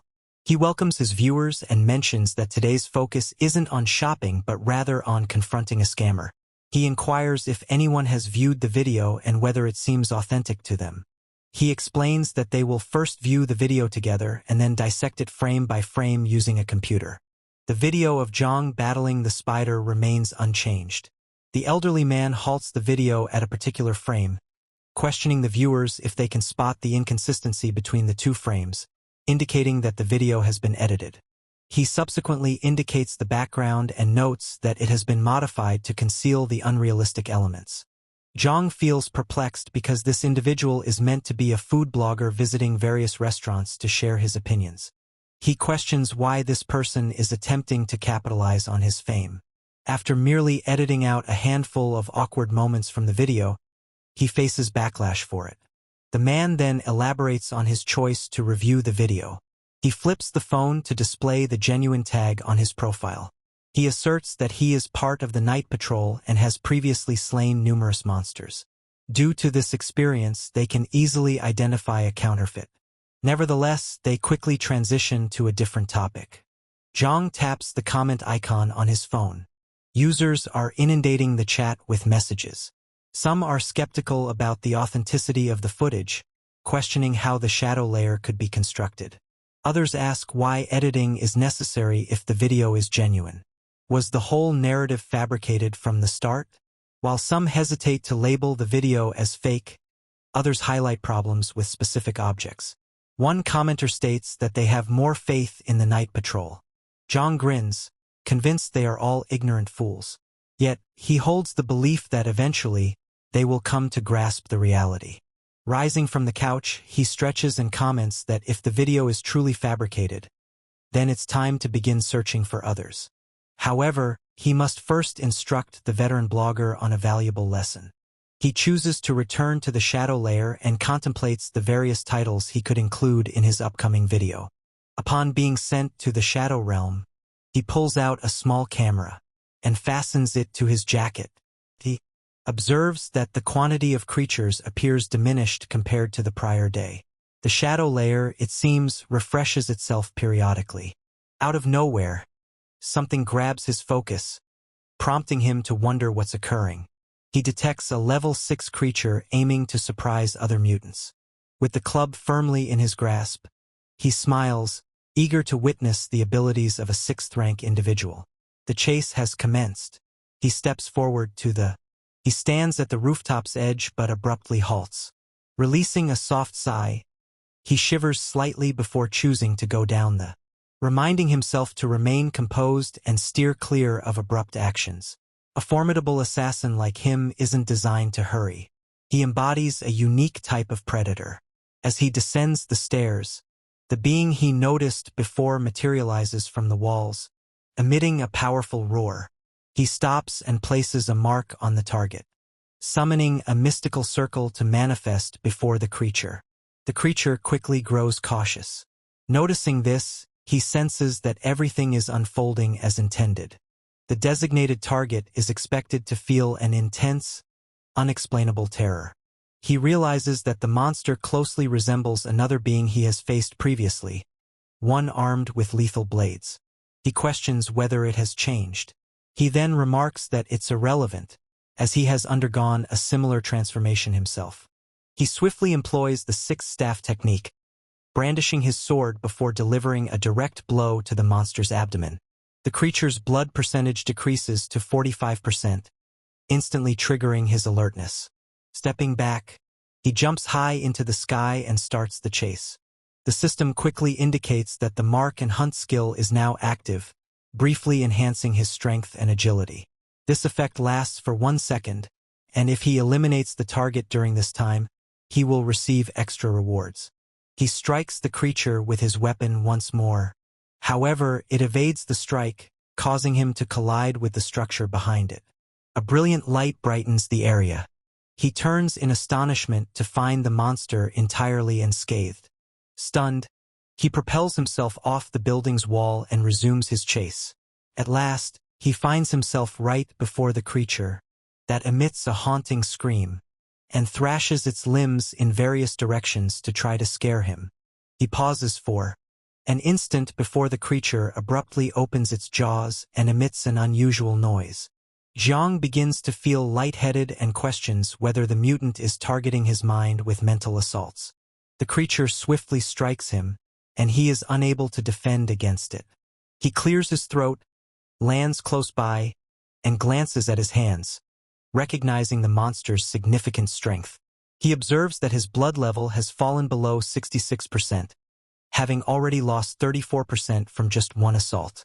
As the beast lunges at him once more, he swiftly realizes his immense strength and that he must devise a plan.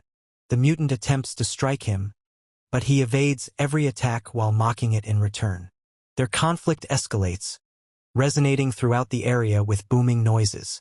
The creature keeps moving forward and abruptly halts directly in front of. It protrudes unusual appendages from its mouth, yet Jang is absent from sight. The creature looks for him in bewilderment. Our boy seizes the opportunity, dashing ahead and mocking it as a fool for being deceived by his ruse. He reflects that although the creature has evolved, its abilities remain the same. This is still his domain, and today the monster will not prevail. With that in mind, he unleashes a flurry of strikes, hitting the beast repeatedly. The creature howls in agony, yet he stays undeterred. He denies it the opportunity to counter and maintains his assault. Gradually, his strikes begin to break the mutant's face. He leaps into the air, and just as he is about to deliver the final strike, he halts. He gazes at the mutant's face in disbelief. When he sees the night patrolman glancing in his direction, he can hardly believe what he sees as the night patrolman takes the man before him. Jang questions how he has transformed into this creature. The beast emits a thunderous growl, snapping him out of his stupor. Uneasy, he swiftly retreats. The creature immediately spins around and runs away. Jang instinctively shouts for it to halt, and promptly pursues, claiming he merely wishes to have a conversation. After running for a while, he finally slows down, breathless and panicked. His thoughts whirl as he attempts to grasp the situation. The system's voice resonates in his mind, announcing that he has successfully found his target. Remaining upright, he observes another system notification indicating that his pursuit was almost fruitful, yet his target vanished at the crucial moment, leading to an unsuccessful endeavor. The system cautions him that ongoing failures will diminish his strength and reduce his lifespan. Deep down, he understands that only through relentless pursuit will he become more powerful. This is the sole path to achieving dominance and control over death itself. In that instant, he begins to ponder the purpose of existence. He contemplates whether it revolves solely around hunting or if there is something deeper. He stays quiet while the system echoes its message, alerting him to the certainty of death and the necessity of being ready for it at all times. The incessant notifications start to irritate him. In frustration, he strikes the system interface, insisting that it cease. His annoyance intensifies as the system continues to loop repeatedly. In the end, he loses control and yells for it to cease its torment. His thoughts dwell on heroes, those who give themselves to rescue others. He wonders if all of them ultimately meet a similar fate. As he lowers his hand from his face, he sees his reflection and he suddenly questions whether death would also transform him into a monster.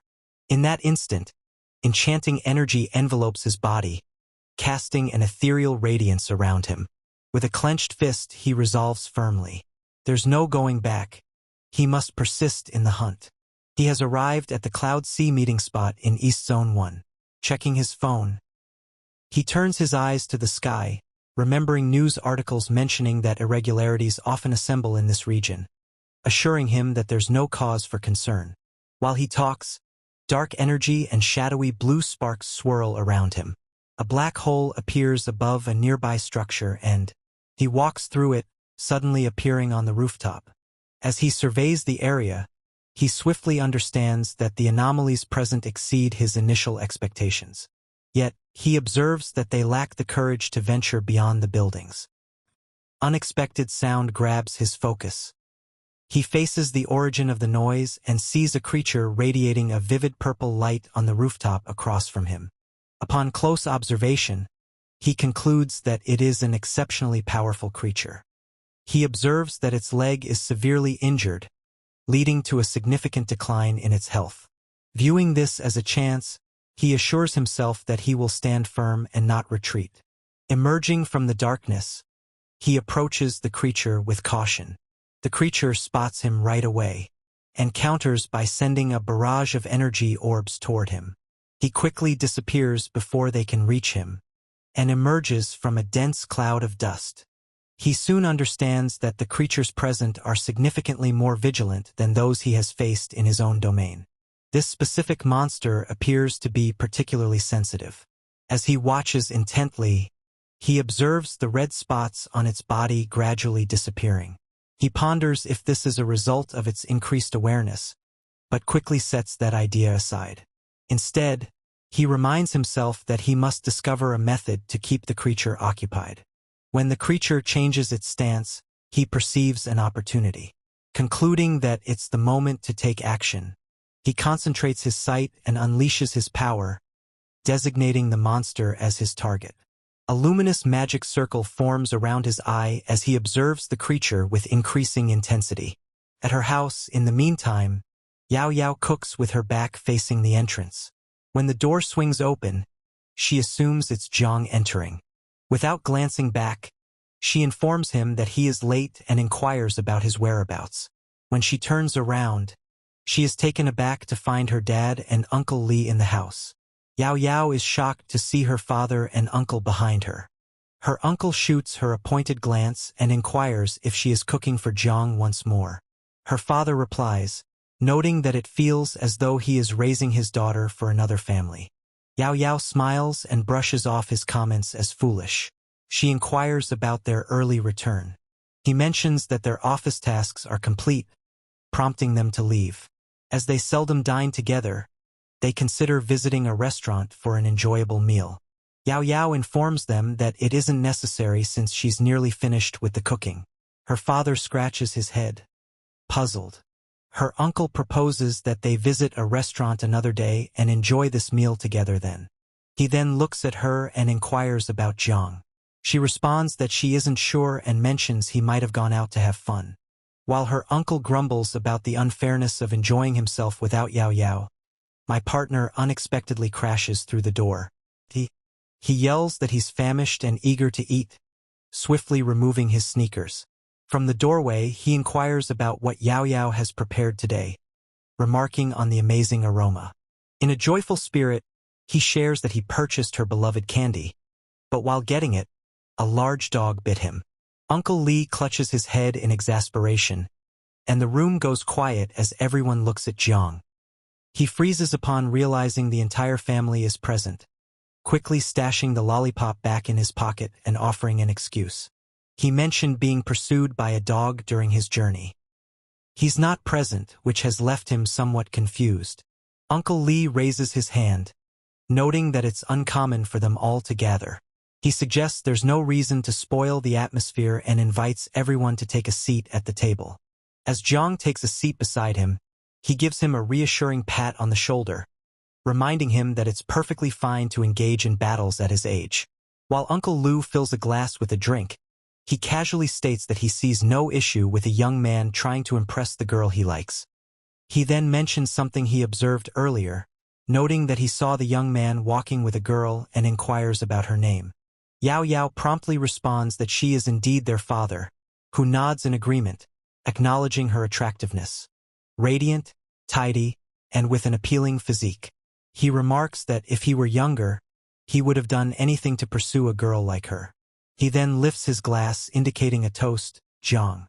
Feeling uncomfortable, he questions how his uncle can make such remarks in front of Yaoya. She blushes but consents to his toast. Dad sees him sitting quietly and tells him to lift the glass. Jang gazes at Uncle Lu while smiling and he downs it all in a single gulp. Uncle Lu smiles as he chooses to allow him to demonstrate a little. Jang encourages him to begin eating, noting that he spends all day out and likely misses home-cooked meals frequently. Uncle Lu laughs, concurring that this is indeed a rare chance. She notes that given Yaoya frequently cooks at home, it's expected her culinary skills are exceptional. Uncle Lu suddenly gazes at her in disbelief. He finds it hard to accept, as he usually relies on takeout when at home. It appears she dedicates significant effort to caring for Jiangyu, preparing an array of dishes for him. Jang gazes at his uncle with a grin, fully aware that he has triumphed in this round. While they keep eating, they lift a few more toasts to one another. After a while, Yaoya and her father get ready to depart by the door. Jang wishes them a safe journey, while his uncle says farewell to Uncle Lu, who smiles at Yaoya as she waves. The door shuts behind them. Jang grabs a bottle and inquires if he is thirsty. He answers negatively and takes a seat on the sofa. Jang walks over to him, water dripping from his face as he drinks. Lee remains quiet, gazing into the distance until he abruptly discloses that he has a question for him. Our son is taken by surprise and inquires about what it is. His uncle gazes at him intently and inquires whether he has activated his powers. The unexpected question catches him off guard, and he looks at him with wide eyes. Bro attempts to brush it off and inquires about what he means by awakening abilities. Uncle Lee informs him that he has been part of the night patrol for 2 decades and can identify the wounds on his body at a mere glance. He inquires about what truly transpired. Jang settles back down and reveals that the incident occurred 2 weeks prior, prompting his uncle to ask how he awakened his abilities. Jang smiles at Lee and inquires if he is undergoing an interrogation. Lee, cigarette in hand, comforts Jang, encouraging him to relax and speak freely. Jang seems contemplative and acknowledges that he doesn't completely grasp the circumstances after their sudden awakening.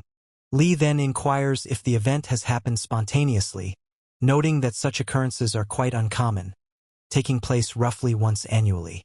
Jang extends his hand, suggesting that it could all be attributed to his skill. However, Lee scowls and shoots him a threatening glare, causing Jang to feel unsettled. Lee states that a test is scheduled for this year and all participants must successfully complete the martial arts exam. Jang confirms this and reassures him that both he and Yaoya are informed. Lee appears taken aback and inquires if Yaoya is aware of it too. He then discusses how the night patrol unit has faced significant pressure in recent years due to the rising number of casualties. He suggests to Jang a backdoor option by advising him to skip the martial examination and opt for the college entrance exam instead. Upon hearing this, Jang inquires about the meaning of backdoor, struggling to comprehend how his uncle can mention such a thing so nonchalantly. Li mentions that Jang will have the option to apply to various universities. He recommends that if Jang enjoys comics, he can easily enroll in the art department or another appropriate area of study. He has never understood how influential his uncle is. Moving closer, he nervously inquires if he can just receive the certificate instead of enrolling. Suddenly, Li slaps Jang and exclaims in shock. He states that Jang will participate in the Winter Academy, as the setting is perfect. He guarantees Jang that after finishing his studies, he will secure a stable job for him, enabling him to enjoy a fulfilling life with Yaoya. Jang grips his head in exasperation, wondering why circumstances must be like this. Informs him that he remains eager to pursue becoming an extraordinary. This only fuels Li's anger as he yells that Jang must comply with him. Li relaxes for a. Jang stands silently before him in that moment, still declines to heed and warns him that if he attempts to propose a backdoor, he will notify the Night Patrol Bureau. Li displays a puzzled look while attempting to understand what he just expressed. Gaze at one another in strained quiet. Before Li lets out a sigh and informs Jang that he isn't kidding, he cautions him that the realm of special individuals is much more perilous than he realizes. He advises Jang to concentrate on his studies while he manages everything else. Jang, however, stands resolute, asserting his seriousness about the situation. He emphasizes that danger is omnipresent, and he cannot provide protection for them indefinitely. A profound quiet envelopes the space. Once more, Li turns away and breathes out heavily. He warns him that he might regret his choice once he fully comprehends it. Nonetheless, before his junior year, if he wishes to reconsider, he can always get in touch. Jang urges him to avoid those shady paths in the future. Upon hearing this, Li heads toward the door. Just as he is about to exit, Jang unexpectedly calls out, asking him to hold on. Li turns around and asks what else he desires. Jang remembers a detail from the information provided by Yaoya, which mentions that certain individuals can utilize all their abilities prior to death to avoid becoming something else.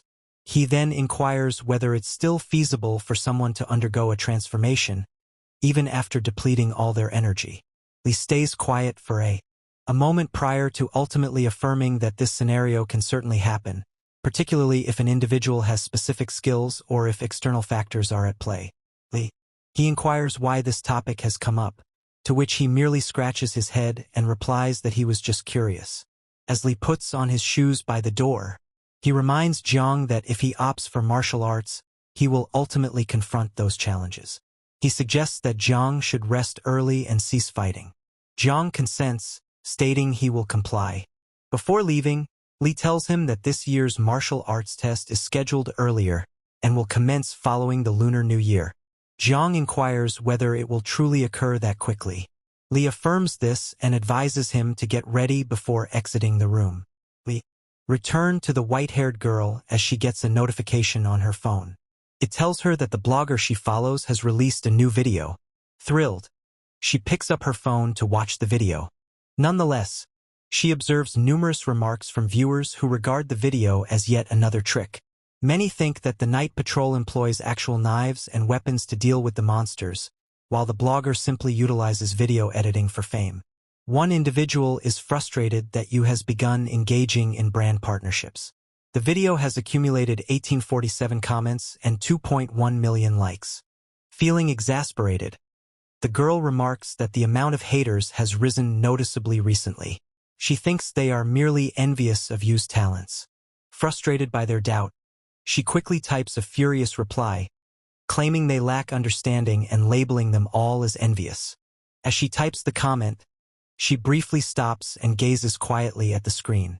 She wishes he isn't a scammer and fears it might be an apology video. When she clicks on the video, a message appears on the screen stating, "If you don't hunt, you will die." This guy really has an impressive intro for his video. This POV video begins from the rooftop of a building. The girl is captivated by the scene, feeling so immersed that she believes she is truly with him in the video. A sudden flash of light occurs, and he leaps from the building. The girl cannot comprehend the situation and screams out in terror. Tears fill her eyes, and she swiftly opens them once more, glancing around in bewilderment. With her hands extended before her, she looks at him, filled with doubt.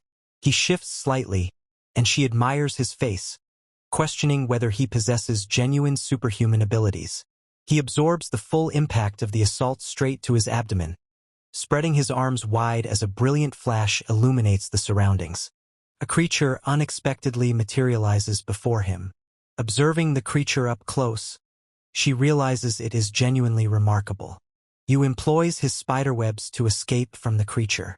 The girl keeps watching, believing everything appears incredibly cool to her. Yu delivers a powerful kick to the monster's face, and continues with additional strikes. The girl tightens her fists, feeling exhilarated. She contemplates whether she is observing an authentic clash of remarkable powers and extraterrestrial beings. Everything seems genuine, and she is convinced that such occurrences cannot be fabricated. Our boy leaps from the rooftop straight at the monster, meeting its gaze. In that moment, he understands that he is indeed a warrior from the northern capital. A deafening crash ensues, and the creature is utterly obliterated. The green liquid drips from Yu's hands. He halts next to the vanquished beast and activates his Shadow Devour ability. The girl quietly observes the scene from behind him. She contemplates whether he has truly absorbed another entity and ponders if his spiderweb skill originated from the spider he battled before.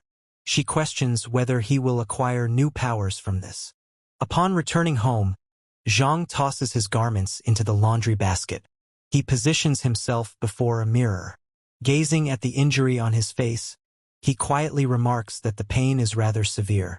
He binds a bandage around his midsection and acknowledges that the alien species here possess great strength. Had they not been wounded, he may not have made it out alive. Abruptly, his phone buzzes with an alert.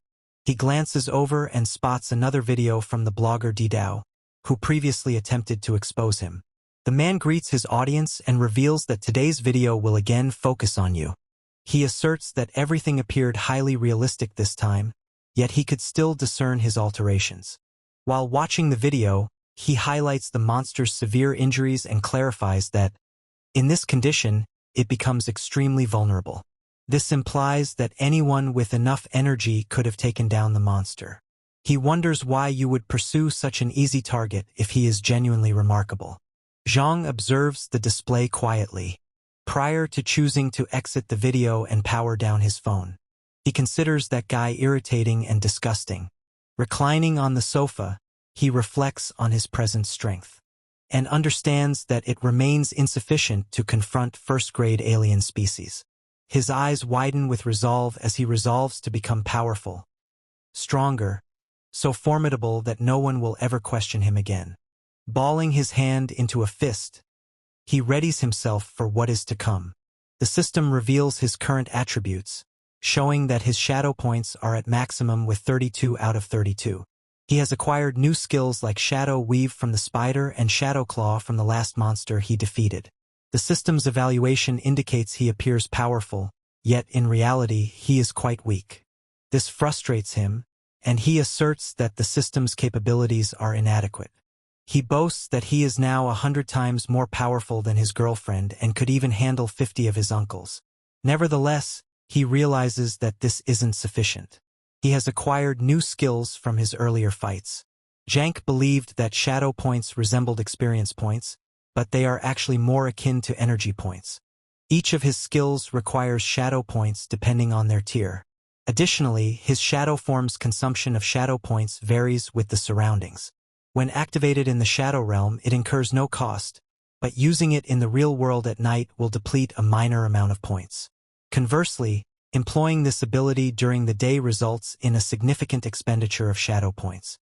He utilizes the shadow points to heal his body while contemplating the upcoming marital exam. He estimates that the majority of individuals taking these tests will have shadow points ranging from 1 to 3 compared to his own. This implies that even without gaining additional strength, he has sufficient power to overcome them. He realizes that his constant bragging is drawing significant attention, yet he prefers not to remain modest. Rather, he chooses to demonstrate his strength during the exam. He begins to laugh, stating that his uncle is backing him, so he feels no fear. The man residing below observes him and concludes that he has lost his sanity. The following day, he sits in a shopping center appearing as if he might faint. His girlfriend mentioned it would take just 1 hour. Yet she has been shopping all morning. He relies on his friend and expresses that he will perish if he keeps squandering his days in this manner. His friend shoves him aside and requests that he refrain from making such statements at the beginning of the new year, as it could attract misfortune. Jang glances at him, asserting he isn't joking. If he fails to hunt, he will genuinely perish. This raises his friend's worry, prompting him to inquire about what Jang means by that. He abruptly glances at his girlfriend and claims it was nothing. The four of them agree to head to a restaurant for a meal. Jang promises to select a place that suits everyone's tastes. Eventually, they arrive at a cafe featuring a menu brimming with options such as garlic oysters, steamed oysters, and fried onions. The girls gaze at it in bewilderment as Yaoya wonders if this is truly the cafe that accommodates everyone's tastes. The green-haired girl affirms it, yet notes that the atmosphere appears to favor male students more. Jang looks over the menu and tells the waiter about his recent injury, mentioning he needs to regain energy. He places an order for toast, soy sauce, fried rice, and egg soup. The waiter notes the order and assures him it's an excellent selection. With a smirk, Yaoya shows her surprise at his choice, anticipating something more original. Jang acknowledges that the meals are fairly average and then asks for bigger, fresher oysters. The waiter, taken aback, looks at him in astonishment. Eventually, the waiter delivers their meals and hopes they have a delightful dining experience. Jang presents the food to his girlfriend, assuring her that she doesn't have to feel hungry, but she declines it. At that instant, a notification comes through on her phone. We are announcing a change in the martial arts exam schedule. The test date has been advanced, starting on February 17th. The examinations are expected to conclude by the 20th, with the specialized training camp set to commence on February 25th. Her friend expresses disbelief and questions whether this is genuinely the case, as the martial arts exam appears to be compulsory. The other friend informs them that they will need to complete the qualifications test after the year ends, complicating matters and making it more frustrating. Jang comforts them by casually patting one on the shoulder, noting that their qualifications aren't significant enough to be concerned. The friend responds with sarcasm, expressing gratitude for the remark. He recounts an experience from his childhood, remembering how, at the age of 7, he was pursued by a phantom from an extraterrestrial race. By the time the night patrol intervened and vanquished the being, he had already become unwell and endured numerous psychological issues as a consequence. With a smile, Jang asserts that he would have effortlessly defeated that alien species member if he were in his position. My man has become Pinocchio. Yaoya, unfazed, questions whether he genuinely believes everyone is as foolish as he is. She notes that not everyone possesses his confidence. Many individuals tend to embrace an escape mentality. She believes it is positive, as the impact of the occurrences triggered by the alien species is permanently etched in their hearts. They all go quiet for a moment. The table is laden with untouched food while Jang and Yaoya share knowing looks. Ultimately, he opens his arms and informs them that it's unnecessary to be so grave, and they ought to raise a glass. Before he finishes his motion, a loud, startling sound blasts through the cafe, making everyone leap from their seats in terror. As Yaoya faces the origin of the noise, she identifies it as a pollution siren. The alert indicates that the extraterrestrial species has invaded the shopping center. Fear escalates rapidly, causing many to be paralyzed. A man yells for everyone to leave, and pandemonium erupts as the audience hurries to the exits. Urgent cries plead for those in front to hurry, while others, paralyzed by fear, shout that the threat is already near. In the chaos, only Jang, Yaoya, and their companions stand motionless, observing the scene. The man glances at the crowd with concern as they jostle to escape. The girl with green hair checks her phone for news and inquires about their next steps. After a moment's reflection, Yaoya suggests that everyone remain composed and proceed to the exit in a systematic fashion. Before they can shift, Jang's voice instructs them to step aside. Before she comprehends, Jang unexpectedly strikes the wall, forming a large hole. The sudden event astonishes everyone present, particularly Yaoya, who remains frozen in place, observing it in disbelief. Jang gestures to her and inquires why she remains there. They must hurry. Without delay, the group dashes toward the newly made exit, crafted by his own efforts. He moves cautiously, surveying the area when he notices someone sprinting away. The individual yells a warning, claiming that another presence is nearby, before vanishing into the throng. A vivid red light flickers, triggering a surge of discomfort. Jang quickly senses the monster's presence. With numerous individuals transforming into his shadow form, this place would reveal everything. He instinctively takes Yaoya's hand, leading her forward. Fear ripples through the crowd, and gasps echo as individuals fight for air. A voice shouts for everyone to flee. Yet Yaoya wavers, pondering how the extraterrestrial beings managed to infiltrate the commercial hub while the defense forces were meant to be nearby. Jang shakes his head, stating that it's too late to consider that now. They must focus on escaping. He mentions their good fortune that people managed to evacuate, or else a significant massacre could have occurred within the commercial center. He gestures to the side, indicating the exit. Just as the group approaches, he abruptly halts. With a look of panic, he urges everyone to grip him firmly as the area is on the verge of collapsing. Before anyone can respond, the whole area collapses, and they scream in fear. They cling to one another, but it's too late. Together, they all plummet down. Jang rises unsteadily, grimacing in pain. He surveys the area, ensuring the others are okay. Yaoya, stroking her chin, reassures him that they are mostly okay, just minor scratches. They abruptly hear their friend's voice, who cries out in agony, believing he has fractured his leg. They see him in the distance, a heavy concrete block trapping his leg beneath it. Jang rushes to his friend, clutching an iron rod protruding from the debris. He comforts his hurt companion, vowing assistance. With a strong push, he raises the slab, releasing the pinned leg. The wounded person moans, yet the burden has lifted. Yaoya gives him a few pills, directing him to use them as they would alleviate the discomfort. He gulps them down rapidly, still trembling, and looks around in terror. The man begins to perspire and inquires about their location, feeling trapped in a shadowy environment. Yaoya expresses her astonishment, stating that she has never encountered a situation like this. Jang kneels and presses a hand onto the ground.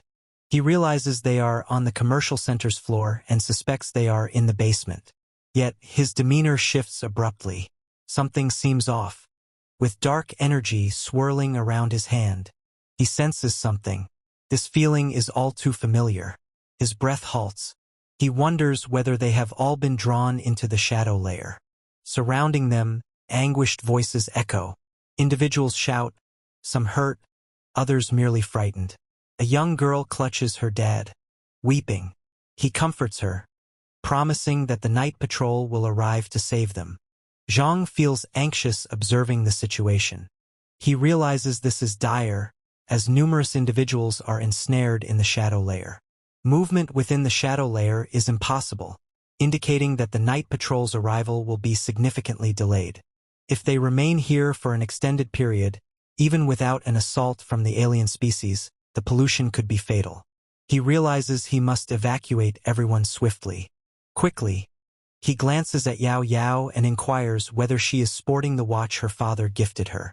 Her eyes grow large as she glances at the watch, admitting to him that she completely forgot. The whole team experiences a renewed sense of hope, and smiles spread across their faces. She presses a button, explaining that the device can transmit a distress signal to notify the Night Patrol Division. The girl with green hair becomes overly enthusiastic and declares that Yaoya has rescued them using her cleverness. While the others rejoice, Jang is lost in contemplation. He doubts whether the signal will hasten the rescue. Nevertheless, the watch should protect against the pollution for some time. The extraterrestrial beings could strike at any time, so he must remain vigilant. As he gets ready to unleash his shadow powers, the ground trembles fiercely. A fresh wave of fear grips all as terrifying shapes rise from the shadows. Jang gazes at the beings, understanding that they have at last come. The tremors intensify, causing his friends to scream out in fear. He, in contrast, stays composed and gazes directly at the aliens with a sly grin. Once the smoke dissipates, Yaoya begins to cough. She shouts for her friends, inquiring about their whereabouts. The green-haired companion swiftly approaches her, steadying her shoulders and offering comfort, assuring her of her presence. Amidst the billowing smoke, the other friend shouts, inquiring about their location. Yaoya persists in her search for Jang, calling out his name. Abruptly, her friend gasps and indicates a massive fissure in the earth. Yaoya's heart races as she inquires if he truly plummeted into that chasm. Ruin envelopes them with debris strewn everywhere. The girl with white hair, trying to move, emerges from under the debris. On the ground, she glances around in bewilderment, attempting to remember what occurred. As her fingers brush against her head, memories flood in. She remembers shopping with Yaoya when the alarm blared unexpectedly, sending everyone into a frenzy. Frantically glancing around, she calls out for her friend in desperation. Her hand suddenly collides with something. As she gazes, her breath halts. Yaoya's disfigured body rests next to her. A shudder courses through her, and tears fill her eyes. She stutters, grappling with the horrifying image, unable to accept the reality before her. Suddenly, a shadowy silhouette emerges behind her, and a claw reaches out toward her. And as she spins, understanding dawns. This is the way she perishes. She never imagined confronting death like that. She had always thought such horrifying experiences were exclusive to movies. She reflects that if she were a film heroine, the hero would come to her rescue, or at the very least, someone would attempt to assist her. Yet, that is unfeasible because no one is coming to rescue her. In reality, heroes do not exist. Preparing for the unavoidable, she shuts her eyes tightly. Blood stains the stone floor. Upon opening her eyes, she notices a shadowy figure looming in front of her. Gasping for air, she clears her tears and gazes upward in disbelief. It's Jang, the same person she recognized from the YouTube clips. He confidently holds the monster's claw with one hand, effortlessly restraining it while a man attempts to impress her. A glimmer of hope shines in her eyes as she questions if he's a hero. He tosses the creature into the abyss without hesitation. Upon closer observation, she realizes who he is. It's truly him. A system alert shows that Shadow Claw, when paired with the assassin skill, boosts attack lethality. Jang triggers the ability and quickly jumps toward the creature. He delivers a strong blow, sending it soaring. However, the creature swiftly regains its balance, sinking its claws into the earth to stop its forward motion. It breathes heavily, eyes fixed on him. The girl, filled with enthusiasm, claps her hands, unable to hide her excitement. The entire atmosphere seems dreamlike, as if she is in a fantasy. She stammers while declaring that he is the assassin. Jiangyu observes her enthusiasm, and before he can respond, she dashes toward him, taking pictures and eagerly clasping his hand. She shares her admiration, revealing that she has seen all his videos and thinks he is truly remarkable. However, he refers to her as a little girl and points out that her stockings and dress are tattered. Aware of this, she pauses and steps back, feeling suddenly self-conscious. She inquires if her looks disturb him. He quickly assures her that it's nothing. However, she teasingly claims that if he doesn't like it, she can simply return home and switch to something nicer. Our boy gets a little overexcited and inquires if the dress will be crafted from silk. The girl advises him to not dwell on the silk since she will also bring him some spicy chicken. As the monster observes their interaction, it becomes restless, emitting a threatening growl. Observing this, Zhang's demeanor becomes grave. He informs her that they will go over the dress details later. Abruptly changing his attitude, He jumps ahead, proclaiming that the hunt is now underway. The creature, glancing about in bewilderment, finds it hard to follow. Suddenly, something hits the back of its head. Jang touches down close by, holding a heavy rope he recently employed in battle. The creature attacks him, yet he quickly evades, and lands smoothly on the ground. Behind him, the beast emits an exasperated roar. Evaluating the scenario, Jang understands that he still lacks the necessary strength and accuracy. Otherwise, he would have eliminated the alien with one blow. Without pause, he charges ahead, resolved to strike once more. As he readies himself to defend against the next assault, he abruptly halts as he is ambushed by two additional creatures. He successfully deflects the strike and retreats. The creatures chuckle as they overwhelm him. As he observes the monsters, he understands that handling them may prove to be somewhat challenging this time. The girl with white hair, continuing to record, happily wishes him good luck and assures him that she'll reveal something amazing if he wins. Upon hearing this, Jang's face lights up with excitement, turning crimson. He swiftly refocuses, advancing with fresh resolve, asserting that all efforts are for their benefit. He swiftly leaps into the air to evade one of the monster's attacks. Yet, while he remains airborne, another creature attempts to strike him. Aware that he remains suspended, he realizes he cannot evade the assault. Quickly, he swings his claw, unraveling a blue cord that encircles the creature's appendage. Harnessing the momentum, he strikes, landing a lethal blow. The creature collapses, motionless. Facing the last monster, Jang grins, assured they will fail in their attempt to defeat him. Before he can react, another monster approaches from behind and hits him in the shoulder, leading to bleeding. Blood oozes from the injury and he swiftly recoils, gripping it in disbelief. He can't fathom that the monsters possess the ability to work together. While two of them attempt to hold him down, the third is intent on assaulting him. He realizes that victory is impossible if they persist in this manner. He must devise a strategy to eliminate one of them. With this thought, he shoots at one of the creatures, but it quickly evades by angling its head. He scowls, contemplating whether it anticipated the assault.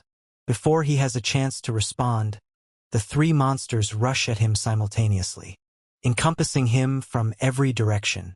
He attempts to dodge their strikes, but they prevent him from escaping into the darkness. His health decreases to 45% as he endures more hits. Understanding he can't continue battling in this manner, he advances while parrying strikes, understanding he needs to draw them off. As he shifts, one of them hits his back, causing his health to drop to 35%. Resolute, he triggers the mark, a skill that instills fear in the target for several seconds. Due to his latest video, his negative reputation increased, extending the duration of this ability to 3 seconds. The countdown begins, and the monsters are filled with fear. Chang exploits this opportunity and begins to eliminate one of them. He sneaks up on the creature from behind and defeats it. The timer hits 3 seconds, but he has completed the task. Standing with hands over the lifeless body, the system notifies him that the hunt has been successful. As a reward, his shadow form becomes more powerful, lessening the energy required for his abilities. In the shadow layer, his recovery and energy absorption enhance. He swiftly mends his severe injury. He gazes at his clawed hands before shifting his attention to the other monsters, declaring that it's their turn now. The last two monsters gaze at him with terror. His health rises to 55%, and dark energy emanates from him. He mocks them, questioning why they fear approaching him when they were just attempting to end his life moments before. If they don't strike, he will. As he shifts, sudden emergence of bright light rays. He stops, bewildered. Where is this illumination originating from in the dark hideout? Blue sparks dance around him, and an odd force beckons him toward the light. The others observe it as well and emit loud growls. At that instant, the night patrol appears, commanded by Song Ching-in. He carries the eternal flame, which is utilized to drive away shadows, and also acts as an excellent source of light. He extends his hand, unleashing a surge of green energy, and quietly gestures towards Jang. Jang, feeling a bit anxious, inquires what's happening. He yells at them, attempting to convince them that he is supporting their cause. A creature leaps towards Song Qing and, without glancing, he launches the green blast upward, eliminating it immediately. Jang stands in disbelief as he comprehends that the man dispatched the monster with a single blow. He contemplates whether this is the genuine power of the night patrol. He understands that if the strike directed at him moments ago had connected, it would have resulted in his immediate death. He approaches a squad member with a smirk, remarking that they have arrived late as the battle nears its conclusion. The man in dark glasses expresses regret for the tardiness and inquires about his identity. Jang dismisses the question, stating that his identity is irrelevant. He indicates a girl with white hair, urging them to attend to her injury. The girl stares at him in disbelief, reminding him that he was meant to return her home. He responds with a playful salute, claiming he was merely joking. As a member of the Night Guard, he prioritizes his responsibilities above all else. Moments before disappearing into the darkness, he mentions that he is entrusting her to their guardians. The girl uses his online alias and pleads with him to stay, but he has vanished. Qingyan inquires with one of his associates about anyone with that name in their records. The associate clarifies that Yu is recognized on a specific platform. He possesses shadow abilities but isn't notably powerful, probably just at level 1. Qingyan is skeptical about this. He claims to hold a flame in his hand and inquires if there are any shadows around. Additionally, he disappeared before everyone, an act not typical for someone at level 1. Gazing at the weeping girl, he chooses to return her for the time being. After, they will begin a thorough investigation of you. In the meantime, Yaoya navigated the battlefield, calls out for Jang with anxiety. She illuminates her watch, hesitating as she prays that nothing unfortunate has befallen him. Abruptly, his voice shatters the quiet as he calls to her from behind. She spins around, surprised, and finds him trapped beneath a heap of rocks. He faintly cries out for assistance, mentioning the pressure in his chest and his inability to breathe. Hurrying to his side, she comforts him, urging him to hang on while she clears the rubble. As she stretches out her hand, he takes hold of it and admits he can't maintain his grip much longer, asking her to simply pull him out. She questions how she can safely extract him with such immense pressure from the stones. With some effort, Jang emerges from the debris. She gazes at him quietly, sensing that something is amiss. She gestures to the debris and inquires if that stone isn't the one supporting him. Jang chuckles and mentions that he could have escaped on his own, but perhaps he was simply scared that his body wouldn't cooperate. She narrows her gaze while inspecting his back, revealing a severe injury. She inquires if the stone was responsible for it as well. He replies once more, claiming he doesn't know. Yet in his thoughts, he realizes the stone was harmless and that the monster caused the injury. He inquires about their friends. With a smile, she clarifies that the night patrol conducted the rescue, which led to Feng Xiaoxiao and Lu Yuchang being taken away. He seeks clarification, questioning whether she remained just to locate him. Yao Yao, feeling shy, turns away and folds her arms before responding. She asserts that if anything were to happen to him, she couldn't confront his uncle. Her statement renders him speechless, and tears start to well up in his eyes.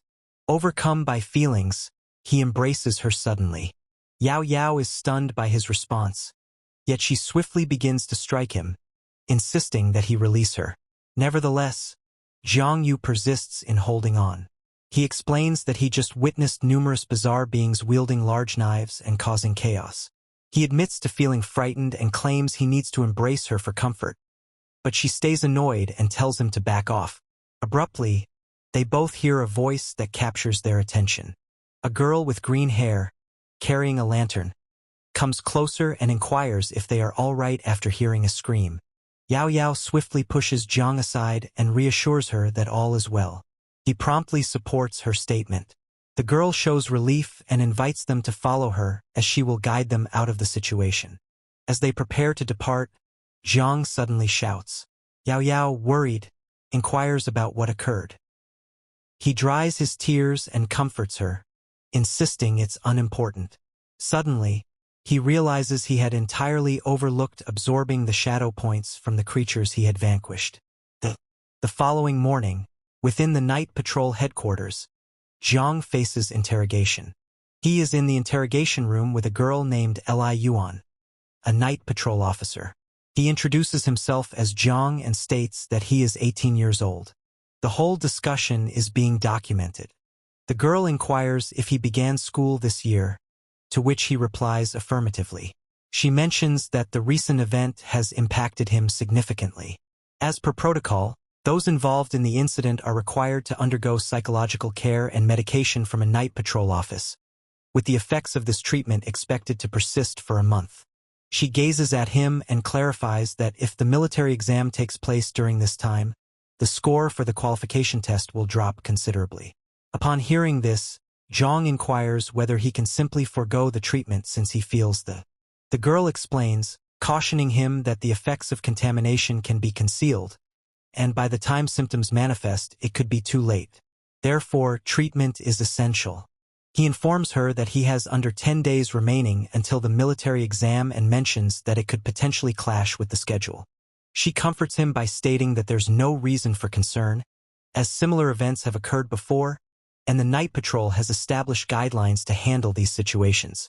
If necessary, individuals can request special considerations in advance. Intrigued by the Jang listens as she puts a document before him and directs him to get it signed by his parents or guardians. She explains that initial testing occurs during night patrols, with results logged into the system. The process resembles an exam, utilizing identical equipment to maintain fairness. Additionally, the night patrol ensures safety in the event of unforeseen complications. Jang quietly tells her that his guardian is his uncle, who is also part of the night patrol. Upon hearing this, the girl remarks that it makes things easier and inquires about his uncle's name. Jang pauses before answering and discloses that his uncle holds a standard administrative role in East Zone 1. He mentions that his uncle's name is Li Shunguang.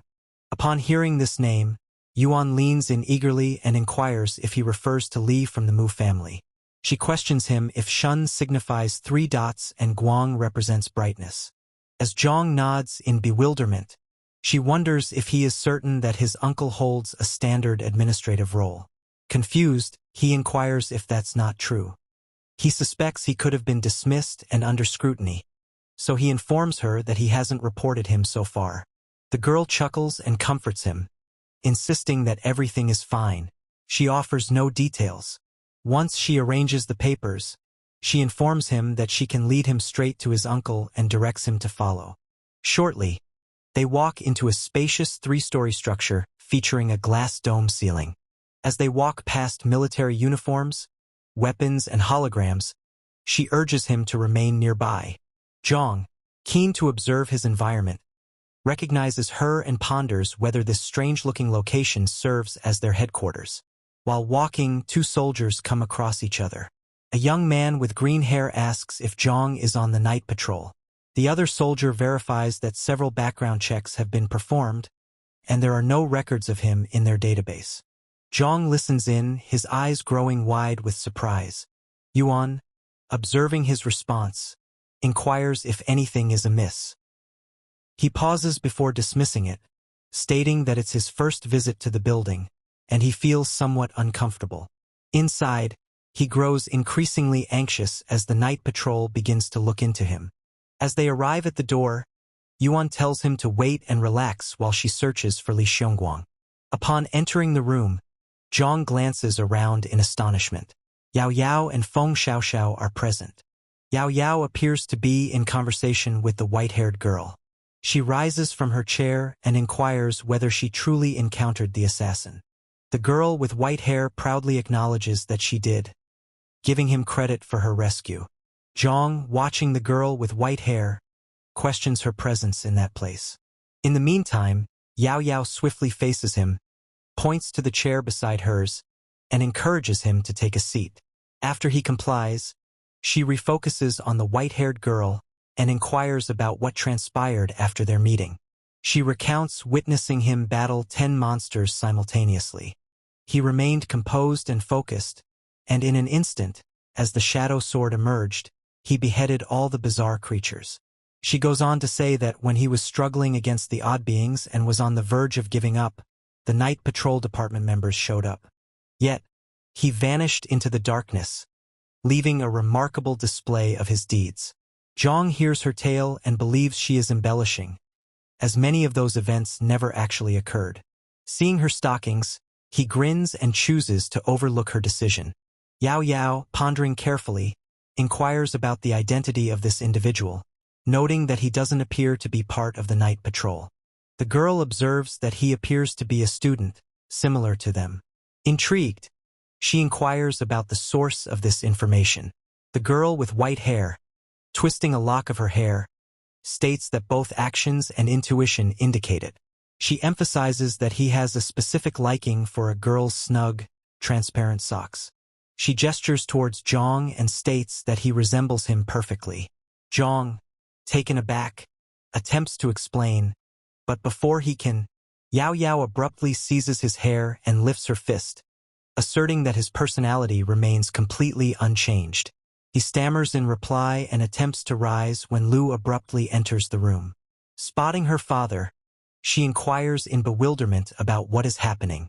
Panting, he inquires whether she's all right and if it's indeed true that she ventured into the shadow lair. Yaoya squeezes Zhang's cheeks, reassuring him that all is well and nothing has gone wrong. She comforts him by saying he is okay, though he may feel some itching on his body. Her father smiles and, seeing everyone is safe, instructs them to follow him. Sometime later, they find themselves in a cramped office. Yaoya inquires whether the situation is grave this time. He affirms it, stating that it marks the first occurrence in history where a whole store has descended into the shadow lair. The tally of victims is ongoing, but fortunately, there were no injuries. As a result of this event, he notifies them that their exam will take place sooner than scheduled. While talking, he grabs a cigarette, but halts upon noticing Lu Yaoya's disapproving gaze. He begins to describe the test, noting that it consists of 2 phases. The initial phase is the ability assessment, while the subsequent phase evaluates willpower. He places his cigarette back on the table. It is stated that the ability test, known as the initial awakening test, involves exposing students to contamination to trigger their abilities. This test carries minimal risk as it identifies student specialties according to the traits of their abilities. Following that, they will face the willpower qualification test, where their mental strength and determination will dictate their success or failure. He leans in with a grave look and discloses that the ultimate test is what decides whether they are exceptional or not. Jang inquires whether this implies that willpower is crucial for the second test. Lu's father shakes his head, explaining that while stronger willpower may increase success chances, the situation is more complex than it appears. Certain individuals can withstand severe pain, such as the loss of a limb, while their abilities stay ordinary. Conversely, those who appear lighthearted or silly may reveal remarkable potential. Willpower is not only gauged by endurance. It also includes faith in positivity, opposing negativity, and adjusting to adversity. In essence, it's intricate. Jang lifts his hand, inquiring whether certain thoughts can influence willpower. Lu's father, confused, questions his sudden interest. Yaoya, annoyed, provides an illustration. What if someone is always fixated on a girl's legs? Jang, feeling embarrassed, understands she means him. Lu's father, disregarding the humor, clarifies that it minimally influences willpower. A person's thoughts about integrity do not significantly contribute to favorable results. Conversely, if an individual harbors negative thoughts and their heart is filled with malice, the outcomes of the test will solely be unfavorable. Jang, feeling anxious, inquires about the reason. Lu's father firmly states that negative thoughts draw negativity, and harmful emotions lead to pollution. If not addressed promptly, the corruption can become unmanageable. If negativity resides in their hearts, they need to find a method to let it go. Bottling it up will only result in confusion, which is far from ideal. Jang contemplates this deeply for a moment and questions whether experiencing negative emotions is a typical occurrence. He quickly understands that visiting the club is necessary to cleanse his troubled thoughts. Lu Yaoya observes him quietly. At the same time, Lu's father rises from the table, informing them that it's time to leave and that another person will arrive later to take them for the test. Upon arriving at the door, he nonchalantly informs Jang that his uncle is unlikely to return soon due to a new assignment. He adds that he has completed all the required paperwork on his behalf. Jang offers a smile and expresses his apologies for the inconvenience. However, Lu's father comforts him, stating there's no reason to be concerned. They should simply go along with it. Jang salutes him in agreement. Yaoya, adopting a serious demeanor, also expresses her understanding. Subsequently, the girl with white hair smiles at them, inquiring if they have returned. They gather around a circular table, and Yaoya inquires about the others. The girl gestures to the side, clarifying that they went to finalize the formalities with their families. When questioned about her decision to stay, she clarifies that her parents are occupied with their business. They departed the city a few days ago and have not come back. She spoke with them recently, and they successfully finalized the procedures from a distance. Abruptly, Yu Qian's voice resonates throughout the room, declaring that all are in attendance. The others look over to find him in a wheelchair, a splint on his leg. Holding a cup of coffee in one hand, he enthusiastically shares how amazing it is that they applied something to his leg and all the pain disappeared. Jang walks over and notes his injury, asking if he genuinely plans to take the test. Yaoya also inquires if something is troubling him. He reassures them, stating that there's no cause for concern, as he has been told his injury won't impact the outcome. With a mischievous grin, Xiao Xiao gives him a pat on the shoulder, teasing that even with his bold facade, he was weeping in the corner just moments prior. Yu Qian immediately denies it, claiming he wasn't crying. Suddenly, the door swings open once more. A group of youths walks in with mournful faces. The blond man leading them even brushes away his tears. Intrigued by their sorrow, Jang inquires why they appear so gloomy. Yaoya observes them with compassion, noting that they desire a tranquil existence. Yet after the examination, substantial transformations are expected to take place. Yen advances and, upon ensuring everyone is present, declares that it is time to start. She clarifies that the examination consists of two sections: ability evaluation and willpower assessment. The ability section measures their growth potential, destructive capabilities, and skill utilization capacity. Skills are classified into 4 tiers: low, medium, high, and advanced. Conversely, the willpower assessment gauges their ability to withstand external pressures, with outcomes represented by 6 distinct colors: white, green, blue, purple, red, and orange. In prior years, those with level 1 skills were exempt from the test. However, this time all must participate. Their potential for becoming exceptional is evaluated at each phase of their development. She highlights that with robust willpower, even limited abilities may lead to acceptance. Conversely, if a person's willpower is less than their skills and their qualifications do not meet the necessary standards, they will only find opportunities within the civil service sector. With that, she closes the folder firmly and directs them to accompany her outside. While all the candidates await in the room, Jang, positioned near the glass, observes a man in the adjacent room next to a concealed item. A sudden loud voice from the speakers calls out to Xiao Xiao, instructing her to enter the room. Startled, she hesitates before moving forward. When the doors open, the voice comforts her, assuring her that there's no need for concern. She glances at her friends, worry etched on her face, and chooses to proceed, stating that she is prepared. Upon entering the room, she encounters the man beside that peculiar object. People in the waiting area lean against the glass, observing intently. Suddenly, the man yanks away the fabric, exposing a huge, glittering diamond. He subsequently indicates for the test to start. The light above the doorway changes from green to red, causing the room to dim. Yu Qian is curious about their actions and questions the necessity of turning off the lights for the test. Yao Yao, watching intently, theorizes that this may be a test of their willpower.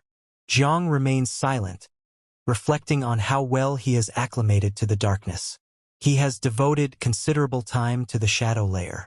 In the softly illuminated room, Xiao Xiao remains motionless, while Yu observes from outside and perceives something odd.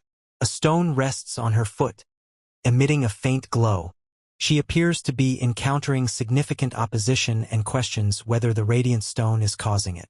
A moment later, the intense light abruptly reappears, making everyone squint. As Xiao Xiao exits the room, Yao Yao hurries to her, excited to learn about her experience. Yu Qian inquires whether she has finished the test. She shakes her head, stating that she doesn't possess the required willpower. Despite years of practice, she has never succeeded in making progress here. Yu Qian gestures towards her in disbelief, questioning how this could be. He was unaware of her desire to stand out and the effort she had invested. She confesses that she made attempts, yet nothing succeeded. At that moment, another announcement requests him to take the test. In an instant, his face shifts to one of worry. As he approaches the door, he mutters to himself that he doesn't want to be unique and hopes this won't occur. Observing his departure, Xiao Xiao comments that he shouldn't be anxious since he won't succeed in the test regardless. Eventually, the red light outside the room changes to green. Yu Qian returns, appearing shocked. He murmurs in astonishment that he has truly passed. Xiao Xiao, taken aback by the news, expresses astonishment. They take a seat beside one another with Xiao Xiao, still disheartened, lamenting her desire to pass but ultimately failing. Conversely, Yu Qian, who had no intention of taking the test, has triumphed. Watching them, Xiao Xiao sighs in exasperation, remarking on life's unpredictability. At the same time, the speakers announce Xiao Xiao's name, indicating her turn. Inhaling deeply, she smiles at Jang and tells him she will see him later. Upon entering the testing zone, she folds her arms and concentrates. Waves of crimson energy start to emanate from her.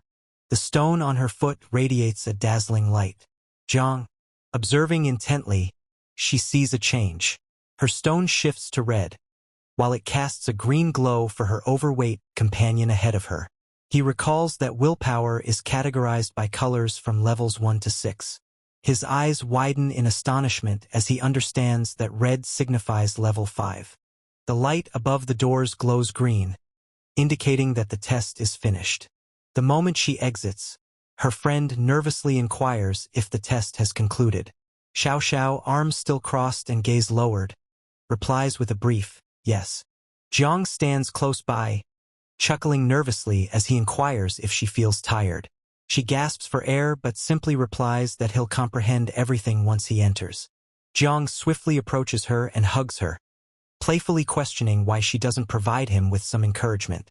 She grits her teeth, clearly annoyed, and shoves him away, instructing him to let her be. At that moment, an announcement declares Jiang as the next contestant. Eagerly, he dashes to the door, waves goodbye to her, and enters. Observing, as he departs, she tightens her fists yet offers a faint smile, wishing him well. He expresses gratitude and enters indoors. The moment Jiang enters the room, the lamp positioned above the door glows red. A man walks up to him, presenting a sheet of paper and inquires about his name. Jiang verifies it. The man retrieves Jiang's application and gives him a small test tube capped with a blue lid. He inquires whether Jiang has awakened his abilities, to which Jiang nods affirmatively. The man then directs him to consume the liquid. As he glances up from the documents, his face shifts to one of astonishment, prompting him to ask once more if Jiang has truly activated his powers. Jiang, who has already ingested the liquid, replies that he awakened on his own. The man, appearing to disregard any additional inquiries, gestures to a stone and a blindfold, asserting that they should commence the willpower test immediately and directs him to wear it. Before long, Jang finds himself in the center of the room wearing a blindfold. He abruptly senses a presence when the man rests his hands on his shoulders. The man encourages him to remain composed and trust his instincts. He clarifies that with Jang's powers now awakened, he will soon feel his consciousness detach from his physical form. There's no need for fear. He simply must proceed. With that, the man propels him forward, urging him to continue. When Jang moves ahead, an unsettling feeling arises. He feels himself descending into an infinite abyss. He is enveloped in a blue glow, and suddenly he touches down on a surface resembling water. Gazing at his hands, he is fascinated by the unusual feeling. His body feels light, but he stays linked to it. He explores his movement by leaping across the water, relishing the surreal sensation. The man, watching from afar, is perplexed by Jang's erratic movements, twisting and leaping. He exclaims about its oddity but promptly cautions him to cease jumping, as it might interfere with the test. Jang swiftly regained his composure, recognizing the warning. He starts sprinting toward a distant, large glowing stone. Initially, it appears to be too simple. Yet, as he advances, he observes an unusual transformation. His body begins to submerge. His eyes grow wide with disbelief as he understands he's being dragged beneath the surface. As he descends further, his body grows heavier, making breathing increasingly difficult. As he goes deeper, unfamiliar feelings overwhelm him. Despair, sadness, and anger. Yet, with gritted teeth, he compels himself to concentrate. He realizes he must combat these feelings.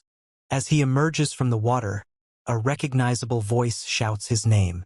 Jang turns and is shocked to find his uncle, Lee, standing there. Puzzled, he inquires about his uncle's presence. His uncle gazes at him with a stern look and states that he cannot be remarkable by his very nature. He will only cause pain to himself and others. Panic overwhelms Jang as he turns to flee, exclaiming that it has to be an illusion. However, as he gazes forward, Lee reappears, obstructing his path. He informs him that he needs to acknowledge his incapacity to accomplish this. Unexpectedly, additional clones of his uncle appear. They inform him that their once great prosperity has crumbled. The invasion of bizarre beings has ravaged mountains and rivers, making the world perilous. He argues that Jang could lead a joyful life without engaging in these matters and questions why he is so determined to achieve greatness. They indicate ahead and inform him that the remarkable is not only powerful, but also possesses great willpower. A gigantic being emerges before them, prompting the night patrol members to rush towards it, torches gripped tightly in their hands. His uncle's image gestures towards these men, questioning whether he truly has the ability to become like them. A beast wreaks havoc in the city, causing widespread destruction. Structures collapse, debris flies due to the impact of devastation, and motionless corpses descend from the heavens. Jang covers his head with his hands, watching in fear as the horrifying scene unfolds around him.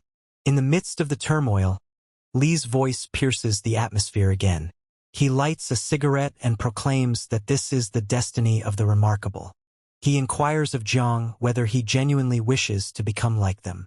He advises him against self-deception. He merely seeks to flaunt that he belongs to their group. And this is the reality.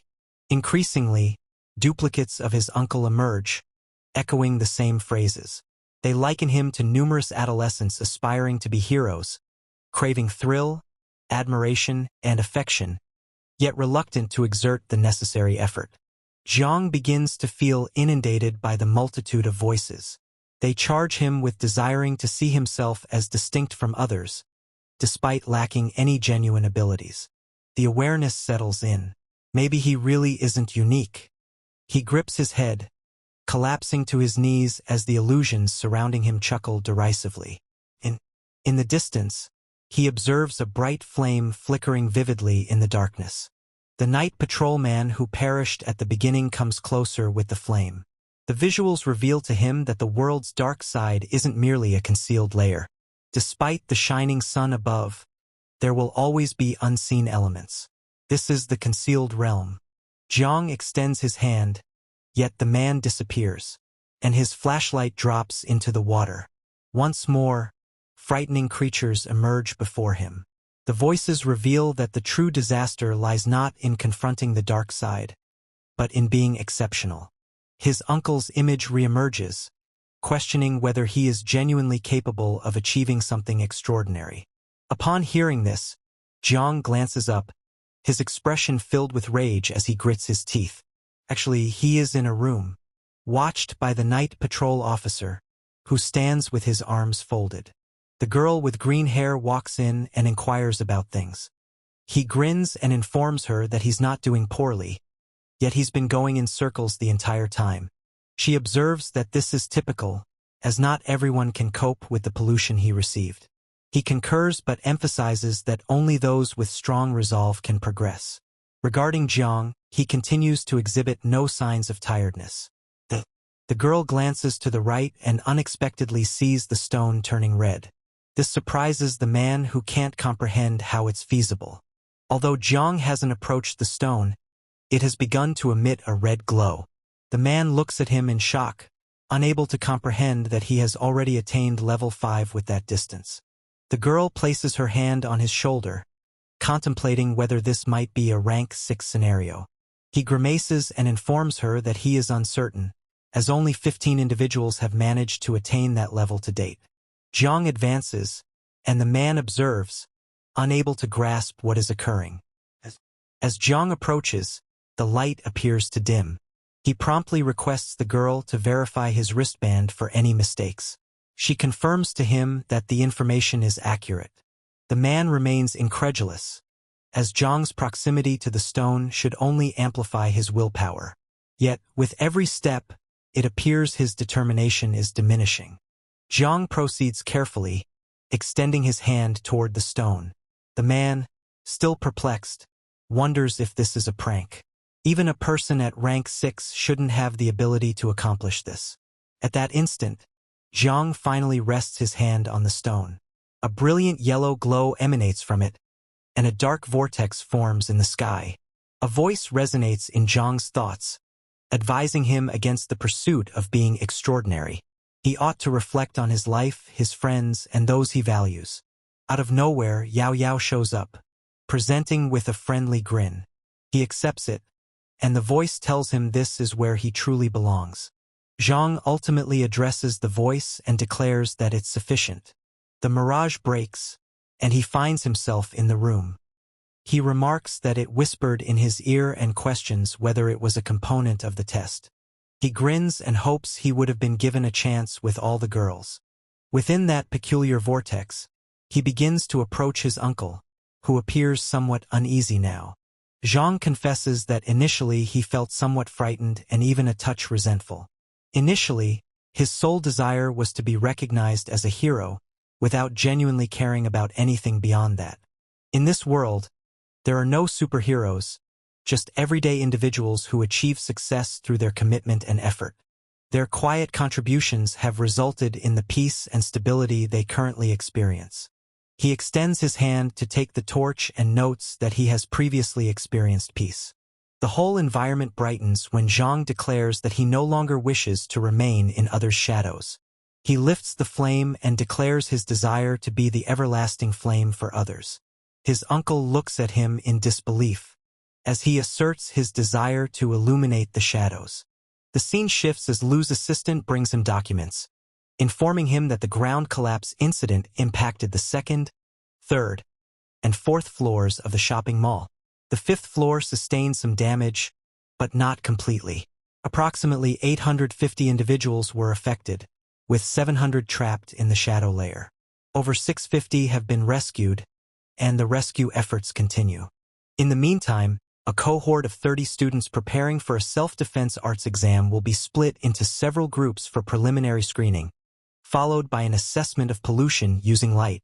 Lu looks at the man in the chair and inquires about the pollution assessment department. The man replies that the results are already available and that he has forwarded the image to him.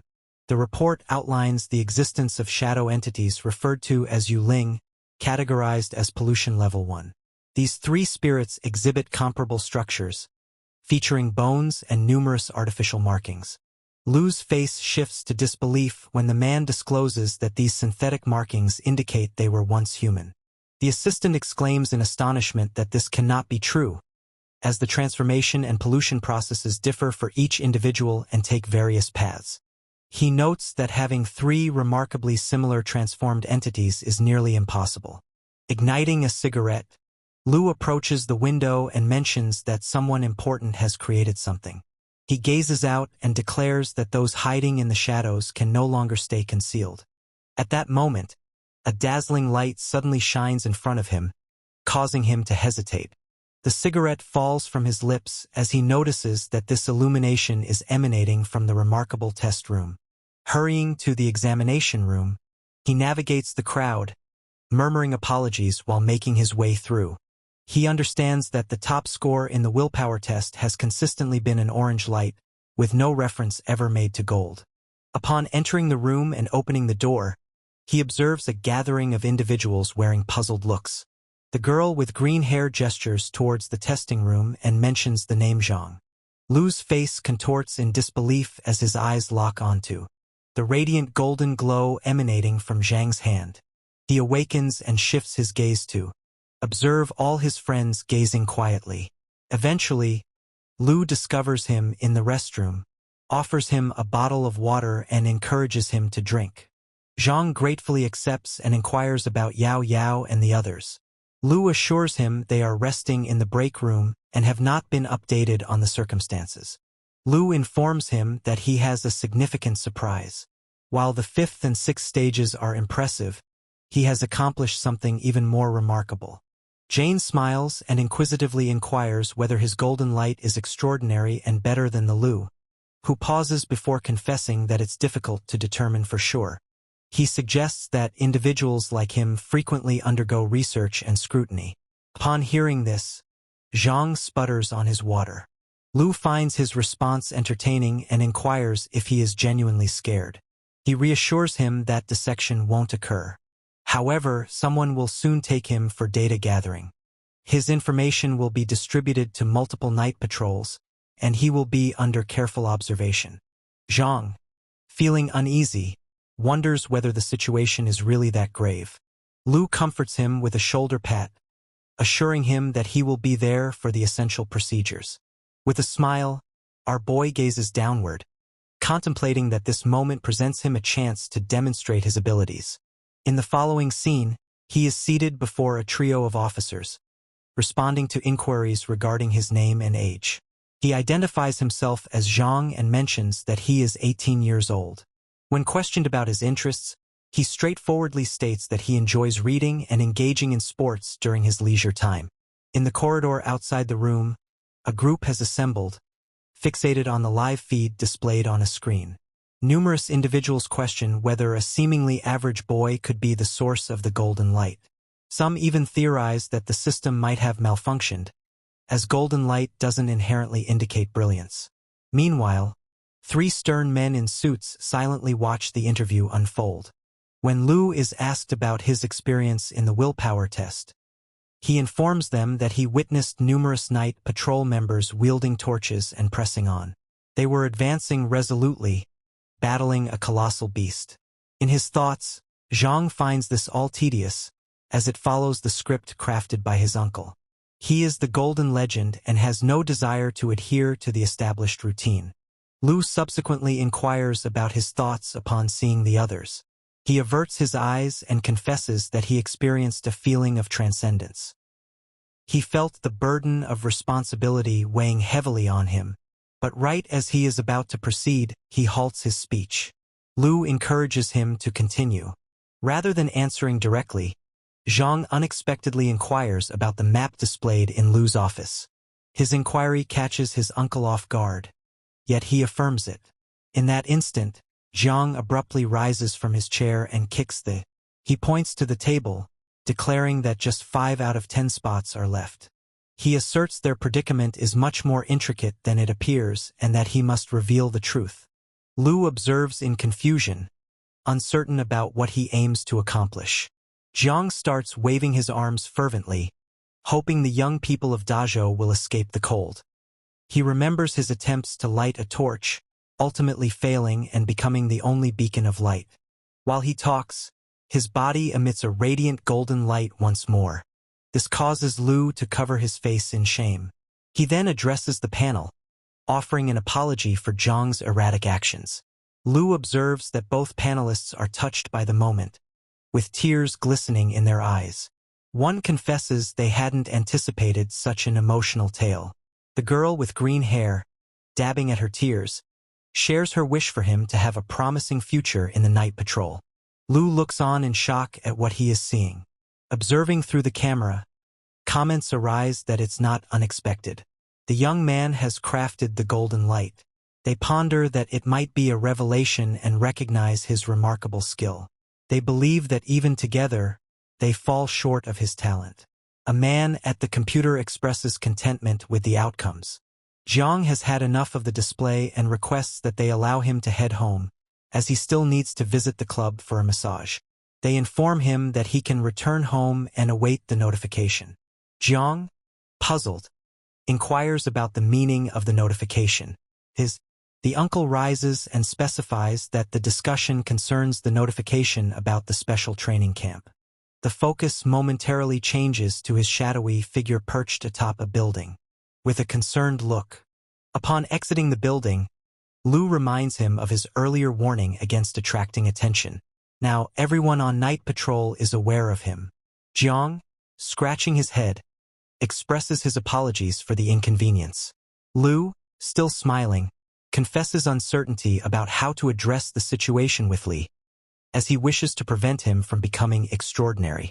He reassures him that everything will be okay and reminds him to return to the special training camp on March 25th. When Jang inquires about the camp, Lu describes it as involving months of focused training, culminating in a martial arts examination.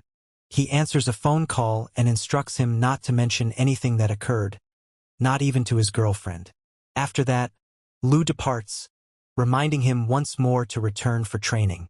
Perched alone on the rooftop in his shadowy guise, Jang accesses the system window. The screen reveals he has merely 20 days remaining. Understanding that the exam commences in 2 months and may extend for several months, he recognizes that his remaining lifespan is insufficient. His optimal choice is to hunt frequently to prolong his life. While walking down the street, he unexpectedly becomes wary. A being with 27% blood traits materializes before him. It emits a soft green glow and darts away at astonishing speed in an unfamiliar direction. Taking the chance, he swiftly pursues it, merging with the darkness. The being, aware of his presence, quivers in fear. Shortly after, he tags it, making its mouth widen and shine even more intensely. He charges ahead without a moment's pause and attacks, releasing his technique as his magic pierces the creature. The system window displays that the creature is gravely injured and trying to flee. However, it stands no chance. Its life concludes and the system logs the successful hunt. His lifespan extends to 22 days, his fighting abilities enhance, and he acquires more shadow points. He breathes out in relief, recognizing his good fortune. Despite his disdain for scavenging, he considers himself foolish for passing up this opportunity. Suddenly, a voice emerges from the darkness. He turns slowly and spots a figure lurking in the shadows. The man in the red helmet insists on finding out where his creature is. Nervous, Jang attempts to craft a reply, while he is taking in the shadow points from the being. The man brandishes a club and advances menacingly, accusing him of theft. Perplexed, Jang inquires about the accusation. The man, nonetheless, claims that he has taken something from him. Jang recoils when the man comes near him, yet for some reason he halts. An understanding hits him. Taking off his helmet, he inspects his face closely. Suddenly, the man erupts with joy upon recognizing the renowned internet star, Yu. He expresses that he is Yu's biggest admirer and has viewed all of his content. Before Jang has a chance to speak, he pulls out his phone and insists on taking a selfie. He also proposes dividing the earlier creature as 70 and 30. Jang inquires about the meaning of scavenger and what he was referring to previously. He gazes at him in disbelief and, without warning, he begins filming a video, claiming that the well-known internet star Yu is harassing a struggling scavenger and taking his catch. Jang yells at him to halt and demands an explanation. He yanks the guy back with force and instructs him to clarify everything. The man informs him that scavenger is slang. Officially, they are referred to as night watchers, independent workers. They can sign up as freelancers once they attain a basic intermediate proficiency level. Jang inquires about the payment for these freelancers. The man informs him that it's not excessive, mentioning that it's merely between 6,000 and 7,000. Jang nearly bursts with disbelief upon learning the earnings of freelancers.